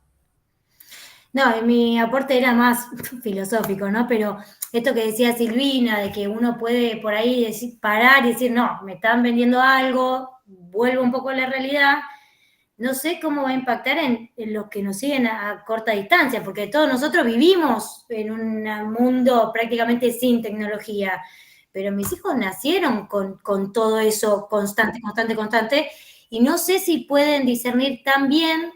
O sea, puede llevar a que en un momento se harten o que sigan consumiendo como zombies. Vos, Silvina, decís algo, ahora vamos a ir, perdón, ahora voy a vos, Silvina. Natalia, sí, efectivamente, uno puede verlo en unas generaciones más jóvenes y cuanto más chiquitos, más lo que están haciendo ahora, porque es como si estuvieran conectados a la Matrix, ¿no? Entonces, para ellos es el aire, digamos, ¿no? Internet es el aire en donde se mueven. Sin lugar a dudas, sin lugar a dudas. Nosotros todavía tenemos la posibilidad de contrastar con otra cosa. No obstante, fíjense que nosotros también somos cooptados por eso. ¿Sí? Silvina. Un poquito lo que decía Claudio, que la principal característica del capitalismo es la reinvención de sí mismo. Y es un espíritu de supervivencia neta. Neta. Vos te estás ahorcando y de alguna forma vas a hacer un artilugio, algo para seguir sobreviviendo. Eso es lo que se genera el capitalismo, que se llama hoy por hoy, el día de mañana, con la nueva generación y todas las transformaciones, capaz que tome otro nombre con la robótica y la IA. Y con respecto a lo que dice Nati, parte de lo que hoy decía, de que capaz que nosotros hay una parte que no la terminamos de internalizar, yo lo veo con mis dos hijos, tengo uno de 22 y uno de 24. Tienen otra estructura social. Ellos se manejan online. Yo estoy jugando con los chicos y usted está solo. Y se caga de risa y habla, está con los auriculares y habla, y te acercas y por ahí son 10. Están todos conectados en juego, en una reunión. Tengo una reunión. Bueno, ¿de qué? Con los chicos. ¿A dónde se juntan? No, a las 6. ¿A dónde no? ¿A qué hora? Porque tienen otra estructura social. Y ya no salen a jugar a la pelota, pero también la culpa la tenemos un poco por ahí nosotros. ¿A dónde van a jugar a la pelota? ¿A qué hora van a volver? Por la inseguridad. O sea, hay todo un paquete de cosas que también los llevó a generar esta nueva forma que para nosotros también no la terminamos de internalizar, no la queremos ver porque a nosotros nos gustaba juntarnos a tomar mate. Alerta spoiler ahí con Silvina, porque piensen los textos de la unidad 2, los que empezaron a chusmearlo, a verlo, fíjense por dónde va, digamos, ¿no? Y fíjense cuál es el título de la unidad. Pero volviendo a esto, efectivamente, esto que vos mencionás, ¿no? La virtualización de las relaciones, la digitalización de los vínculos, tiene que ver con la transformación de contexto. Con el capitalismo 4.0, la economía de las apps, no se puede dar sin el desarrollo de Internet que menciona Galeano. Y la impronta que va dejando a tal punto que hoy en día nosotros Internet es lo que, o los datos, ¿no? Todo esto que es lo que se genera, es lo que, no sé, pensemos en el teléfono. Nosotros se nos pierde el teléfono y se nos pierde la vida, porque tenemos nuestras billeteras virtuales, nuestros bancos, las apps para estacionar, los contactos. ¿Se acuerdan el recital ese de los Redonditos Ricota? Que hubo una situación así que muy, muy compleja. Después que los chicos quedaron varados varios días ahí, y la gente de Olavarría les ofrecía los teléfonos a los chicos, y los chicos cuando le agarraban el teléfono decían, ¿a quién llamo si no sé ningún número? ¿No? Entonces, efectivamente, eso, si lo vinculamos con el trabajo, ahí empezamos a ver que la mutación, las transformaciones, la metamorfosis que tiene el concepto de trabajo que venimos discutiendo desde ahora, está vinculado con los contextos donde está inserto. De hecho, esa publicidad, yo se las ponía, además de que esto que salió, que es efectivamente lo que vamos a discutir ahora, piensen en el texto de Lazarato. Porque si nosotros en todo momento hablábamos de que nosotros cumplimos determinadas funciones y hacemos determinados esfuerzos, tiene que ver con un objetivo. ¿Cuál es ese objetivo? Lazarato lo que hace es, lo pone con un título, con un rótulo que nos abarca, ¿no? Y él habla de la fábrica del hombre endeudado. Y cuando él habla de la fábrica del hombre endeudado, no habla necesariamente de la deuda que vamos teniendo nosotros individualmente, también, sino él habla de una deuda más general, ¿no? Esta idea de nacemos con deuda, que uno lo podría vincular en un aspecto netamente económico. Pues en Argentina, nacemos con deuda externa ya de movida, ¿sí? Cuando dice, bueno, se toma tal préstamo que se va a pagar a 100 años, 100 años. O sea que ya no es ni siquiera la vida del que tomó el préstamo, sino que está poniendo en esa relación a una o dos generaciones posteriores. Los países como se organizan a partir de esa deuda, la capacidad, la pérdida de soberanía que van teniendo, y por ende eso cómo va marcando el sistema. Por ejemplo, vieron que yo cuando habló Sergio, yo le decía, bueno, yo voy a decir dos cosas. La primera era que no sabéis, y la segunda, él menciona alguna cosa. Por ejemplo, no, yo no uso tarjeta de crédito. Si yo no tengo efectivo, no lo compro. Pero sí, por ejemplo, para no perder por la inflación, compro dólares. Entonces, ¿no? Ahí Sergio, sin utilizar una herramienta del sistema, que es la tarjeta de crédito, usa otras herramientas que, por ejemplo, llevo lo que yo estoy consiguiendo ahora a una moneda que no se devalúa. ¿Sí? De la misma manera, no sé, hace unos años uno de mis hijos me dice, toma la comunión. Y toma la comunión y vienen esa práctica que hay, que le dan plata a los chicos, no sé de dónde viene, pero eso existe. Le dan plata 8 años, no, 9. Cuando junta la plata, viene y me dice, papá, cómprame dólares. ¿No? Entonces, primero risa, y después dije, este pibe entendió todo. ¿No? Este pibe entendió todo, digamos, la tiene clarísima, digamos, ¿no? ¿Por qué? Porque él dijo, bueno, cómprame los dólares, ¿por qué? Porque después él fue juntando y después terminaba ahorrando porque quería cambiar la Play. Digamos, ¿no? Ahora, 9 años. ¿Sí? Entonces, esos mecanismos, y uno podría decir, bueno, de la misma manera que nosotros, o que tal vez nuestros padres o nuestros abuelos, planteaban esta idea de que tenían que salir a trabajar cuando tenían 7, 8, 9, 10, 11 años, digamos, ¿no? ¿Por qué? Porque era la forma de insertarse en el sistema que tenía esa particularidad. Bueno, hoy no tiene que ir a trabajar, ¿sí? Pero entonces, él porque pertenece a esta clase, una clase media, ¿no? Pero si estuviéramos en otros sectores, tal vez sí.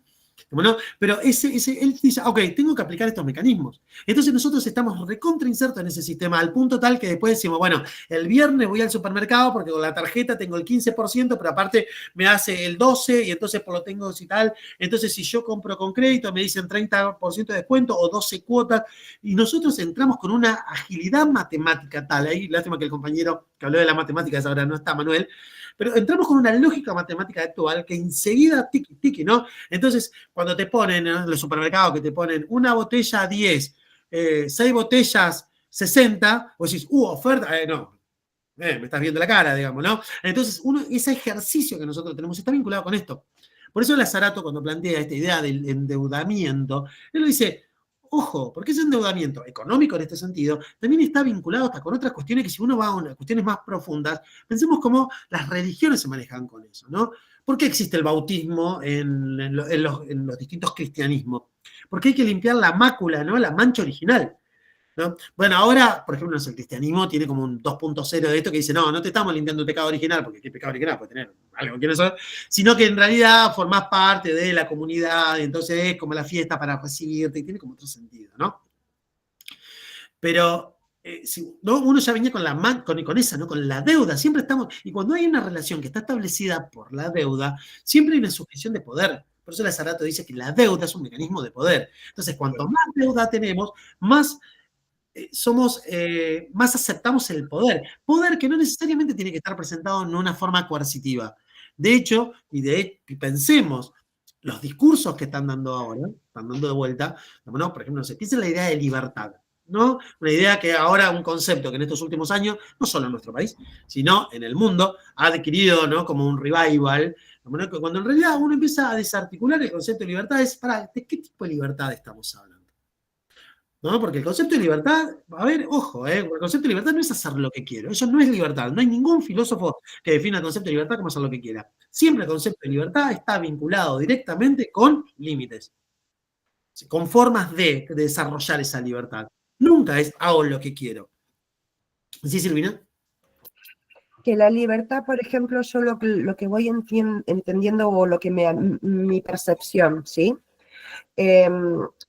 Hay algo que se fue disociando con el transcurrir de las décadas y es el concepto de sociedad grupal para poder crecer, sobrevivir y avanzar y evolucionar. La realidad es que si el del campo no hace laborar el campo, nosotros no comemos. Si el carnicero no corta la res, nosotros no comemos. Si nosotros no hacemos el camión con la comida no llega. O sea, con el correr de las décadas, ese concepto de grupo social, de que cada uno cumple una función, se fue disociando. Esto de la libertad es como que te da esa falsa expectativa de que vos vas a hacer lo que quieres hacer. Sin embargo, para mí puede llegar a ser una intención de individualizarte porque sos más fácil de controlar.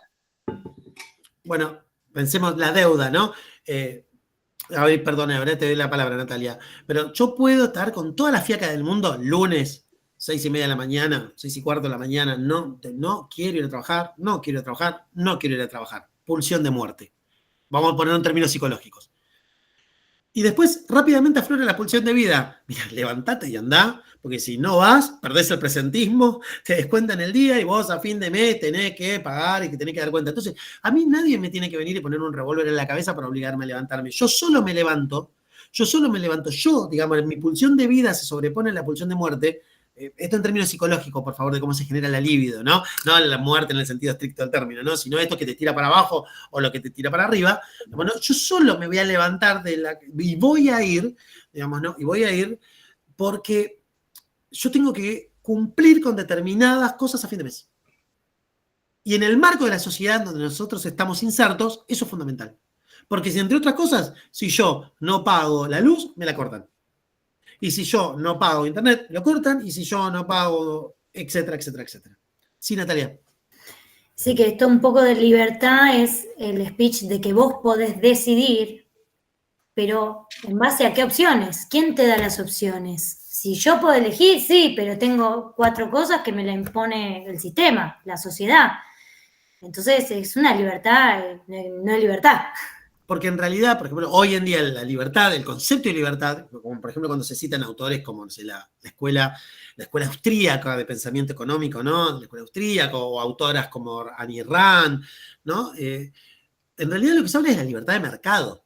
Entonces, cuando se habla de la libertad de mercado es qué libertad tengo yo dentro de una estructura determinada, planteado determinados parámetros. Y que de hecho, si alguien lo blanquea eso, está muy bien. Cuando digo está muy bien, me refiero, yo no comparto con eso. No, ideológicamente no lo comparto, pero lo entiendo. Entonces, bueno, uno dice, bueno, está esto sobre la libertad de mercado. Ok, bien, pero cuando se pone esta idea sobre el conjunto general de las cosas, porque si habláramos del concepto de libertad, entonces, ¿por qué volveríamos a discutir sobre la ley de la interrupción voluntaria del embarazo? ¿Sí? Si en realidad justamente lo que después podemos discutir o pensar, cada uno tendrá su opinión al respecto de esto, incluso, ¿no? Pero bueno, a ver, hablamos de todas las libertades, no solo esto, ¿no? La libertad de desarrollar mi capital humano. Ahí la Zárate, justamente él pone la deuda, porque la deuda termina siendo algo que nos configura. Creo que fue Manuel el que dijo algo muy, muy, muy, muy preciso, que fue la idea de la producción de la subjetividad en el capitalismo. El capitalismo crea una subjetividad, y recuerden que la subjetividad tiene como 3 niveles. La de primer orden, que es como uno entiende las cosas, la de segundo orden, que es lo que entendemos socialmente como tal, y la de tercer orden, cuando yo adecuo la de primer orden con la de segundo. Entonces es, bueno, a ver, ¿cómo yo me vinculo con esto? Entonces acá, por ejemplo, aparece un mecanismo que directamente nos invalida un montón de cosas, que es, por ejemplo, la deuda. Nosotros estamos continuamente, cual hámster, digamos, ¿no? En una rueda en donde nosotros necesitamos para producir, para poder, entre otras cosas, no sé, por ejemplo, llegar a fin de mes. O, por ejemplo, darme aquel gustito que yo quería. O, por ejemplo, programar a largo plazo tal cosa. Y en todo caso, lo que podemos tener es una rueda más grande, una rueda más chica, ¿no? Pero estamos insertos en eso. Con esto, ¿yo tengo una mirada crítica de esto? Sí, puede ser que tenga una mirada crítica bajo mi perspectiva. Esto no quiere decir, no invalida. Y por favor, lo que plantean los autores no es palabra santa, ni es lo que acá hay una bajada en donde uno tiene que pensar esto, bajo ningún concepto. Porque uno puede decir, no, a ver, bueno, entonces está bien. Cada uno va a desarrollar sus principales competencias y, por ende, bueno, compitamos en un libre mercado. Ok. Si eso daría cuenta de que todos partimos de la misma base, ¿no? Entonces ahí, por ejemplo, el concepto de la meritocracia. Que el concepto de la meritocracia está buenísimo en tanto y en cuanto todos tengamos las mismas condiciones. ¿Sí? Porque yo les decía hace un rato, ¿no? Yo originariamente soy del interior, entonces yo pienso en el interior, no sé, por ejemplo, ¿cuántos hospitales hay? Digo, por atender a una cuestión como, por ejemplo, puede ser la salud. ¿Cuántos hospitales hay en toda la provincia de Entre Ríos, donde soy originario y viví hasta los 18 años? ¿Cuántos hospitales hay ahora que yo vivo en el conurbano bonaerense? ¿Qué posibilidades tengo? Y solo por el solo hecho de estar en un lugar geográfico diferente. No sé si ustedes han visto la película esta de Will Smith, En busca de la felicidad. No sé si la tienen. Sí, que está inspirada en un hecho real, que incluso al final de la película se cruza con la persona que está inspirada. Yo se la paso a alumnos del secundario, porque yo trabajo en nivel medio también. Cuando termina la película, los chicos están deshidratados de cómo lloran, ¿no? Porque la película tiene un montón de golpes bajos directamente, digamos, ¿no? Pero bueno, es la vida terrible de un padre solo, con un hijo pequeño, que tienen que dormir en el subte, en un baño público, que le roban las cosas, que se pelea por la valija, le pasa de todo, hasta que él logra, producto de todo su esfuerzo y de su capacitación y bla, bla, bla, bla, conseguir un re buen empleo que les permite salir de esa situación. Ahora, la película que en teoría tiene un mensaje esperanzador, que tiene un mensaje que lo que busca es que nos superemos, etc., lo que invisibiliza a lo largo de todas las películas es qué pasa con todos los otros. Y no me quiero poner acá en esta cuestión necesariamente progre o sacar el violín y decir, no, pero sino pensarlo como cuestión de sociedad. Entonces, ¿qué pasa cuando la sociedad empieza a discutir, por ejemplo, por sus derechos? ¿Qué pasa cuando la sociedad empieza a discutir cómo son los funcionamientos dentro de la sociedad? ¿Por qué queda establecido que, por ejemplo, en una sociedad aparecen elementos que empiezan a identificarse a partir de los que uno consigue económicamente? Les pongo un ejemplo bien concreto y que no tiene que ver ni con este gobierno ni con los últimos gobiernos de los últimos 20 años. La reforma de la Constitución en 1994 en nuestro país, la reforma de la Constitución, en la Constitución aparecen los derechos del consumidor. Nosotros agarramos la Constitución argentina y en una determinada parte aparecen los derechos del consumidor. ¿Qué quiere decir eso? Que identifica, la propia Constitución, identifica en determinado momento que determinados sujetos tienen esos derechos. Para ser consumidor tengo que pasar por un paso previo que es consumir. Para poder consumir tengo que tener los recursos para. La propia Constitución, Y eso no estamos hablando de algo que sucedió solo en Argentina y ni siquiera ahora en estos últimos años o meses, si quieren. ¿Sí? Entonces, acá nosotros estamos viendo, entonces, por ejemplo, ¿por qué? Digamos, si yo vivo en un barrio que está alejado de, voy a tener peor infraestructura, voy a tener menos iluminación, voy a tener menos presencia policial, la plaza va a estar más descuidada y entonces si yo me voy a otro lugar en donde es un barrio de poder adquisitivo más alto, hay más presencia de seguridad, mejor iluminación, la plaza está más cuidada, ¿no? Ese tipo de cosas son lo que nosotros nos referíamos hoy cuando una de las compañeras decía lo de sistema y sociedad, ¿no? Como la cuestión sistémica. En ese sentido, la deuda ocupa un lugar central. Nosotros por ahí, en muchos casos, ni siquiera discutimos sobre conceptos tales como trabajo, porque entre otras cosas, el fin último y principal es conseguir lo necesario para, por ejemplo, poder llegar a fin de mes. Para poder tener una vida mejor. Entonces entenderíamos qué significaría una vida mejor. Manuel hace un rato mencionó Mujica. La Manuel Mujica tiene varias entrevistas, pero hay una que se hizo famosa, que es esa idea que en realidad nosotros lo que estamos buscando es con una vida mejor tener más tiempo, cuando en realidad lo que estamos haciendo es perder tiempo porque nos estamos dedicando a eso. Digamos, cuando en realidad lo que uno quiere hacer es juntarse a jugar a la pelota con un amigo, leer un libro, leer ese tipo de cosas. Entonces, ¿cómo la variable tiempo? ¿Cómo quedó conmensurado la palabra tiempo? ¿Cómo nosotros nos transformamos en paquete de tiempo? Un poco el texto de Fisher, ¿sí? La pirámide de Maslow, dice Silvina, efectivamente hay unos autores que son Cabana y Luz, que ellos hablan de cómo se invirtió la pirámide de Maslow. La pirámide de Maslow, en la base, tenía las necesidades básicas, y sobre las necesidades básicas se iban construyendo todas las otras necesidades para que si se cumplían todas ellas, en la cúspide estaba la felicidad. Estos autores plantean que la inversión de la pirámide de Maslow pone la felicidad como prerequisito. Entonces yo tengo que ser feliz. Entonces, ¿cómo consigo la felicidad? Y la consigo en 18 cuotas, por ejemplo, digamos, ¿no? Sí sé. Sí, disculpen hoy que no mandaba, no sé la cámara si me ven, pero no mandaba el micrófono, la cámara, nada. Yo quería, Estamos perfecto. ahora no sé si me ven, yo no me No te veo, por vemos. eso. Ah, bueno, no sé qué pasa. La Quería próxima. decirles que, no, quería hacer el aporte que por ahí no es inocente utilizar palabras o conceptos abstractos, digo como la libertad o felicidad o autorrealización, como habla Maslow, porque pienso que cada uno tiene una representación distinta de esas palabras. Entonces es como, no sé si está bien lo que estoy diciendo, pero es como que el concepto de libertad para cada uno de nosotros, por más que existe una definición formal de algunos autores, para cada uno de nosotros implica otra cosa, es yo. Felicidad para algunos estar en el campo, para otros en la ciudad, digo que creo que esos anzuelos también no son inocentes por parte del neoliberalismo, para Total. engancharnos bueno, en cuotas o en lo que sea, digo. No sé Totalmente. si está lo que digo, pero Es excelente, porque aparte vos decís algo eso. muy, muy bueno que hay que incorporar.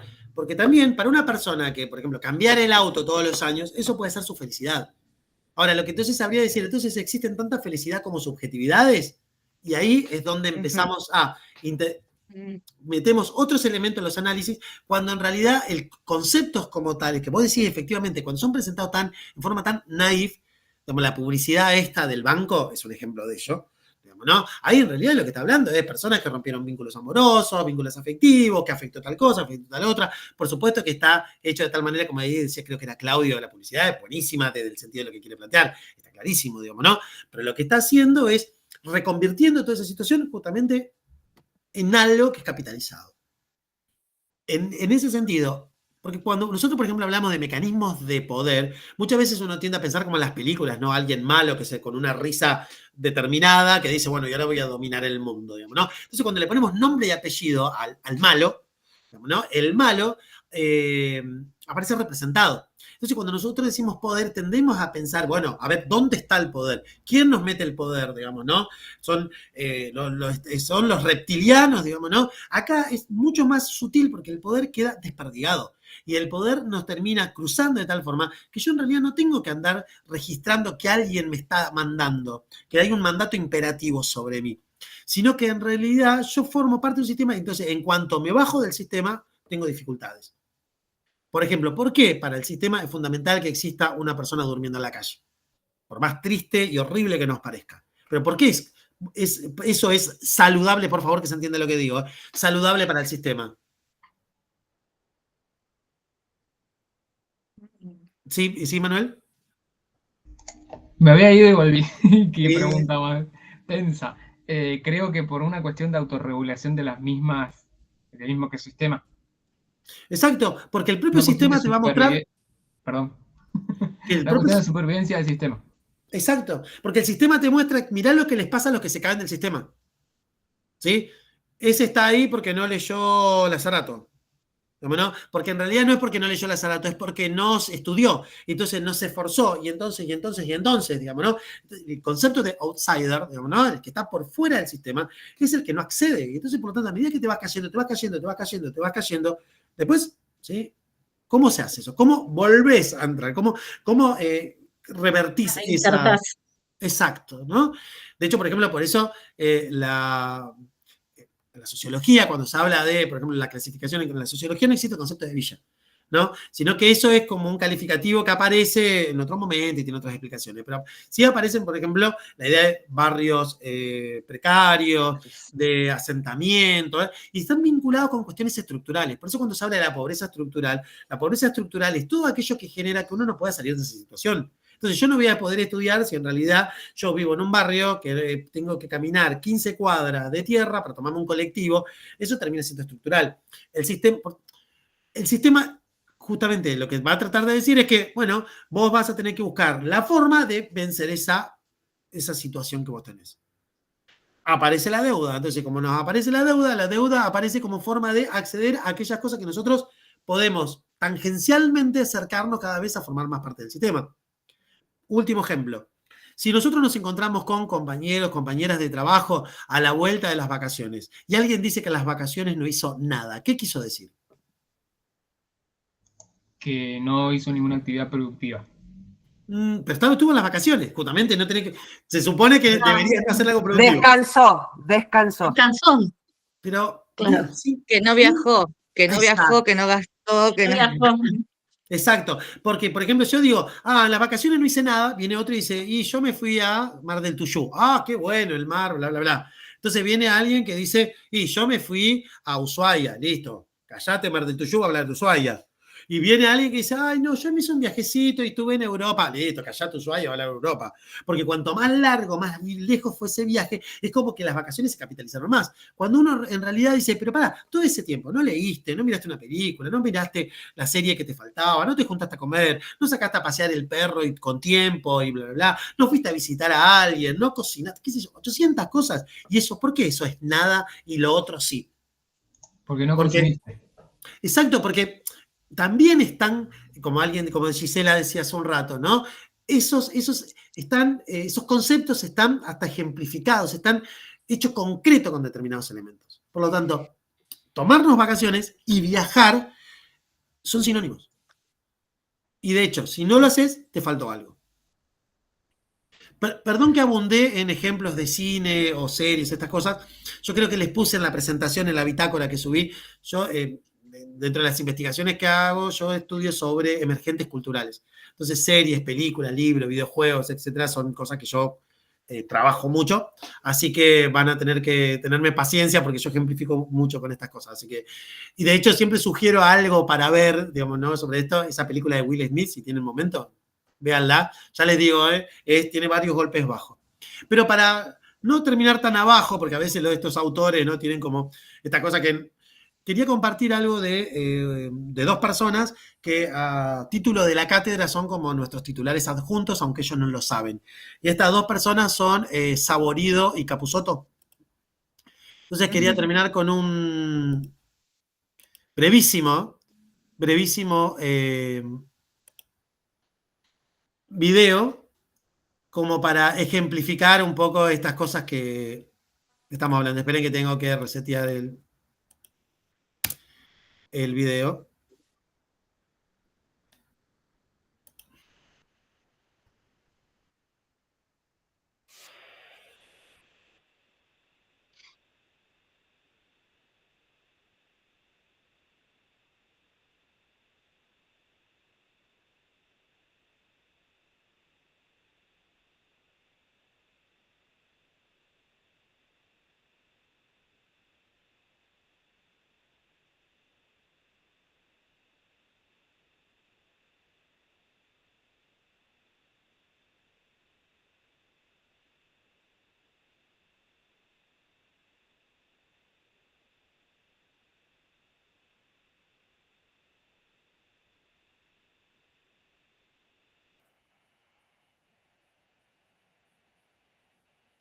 Perdón, ¿se vio el video? No. No se vio. Con razón. Perdón. A mí se me estaba reproduciendo, disculpen, A ver ahora. ¿Tenés previcia, profe? No, sí, seguramente sí, por la edad. Sí. Pero no, se me reproducía a mí. Ahí está, ahí aparece. No prevideo, por cómo pone los ojos. Ah, sí. Te digo, me lo delató un oculista amigo.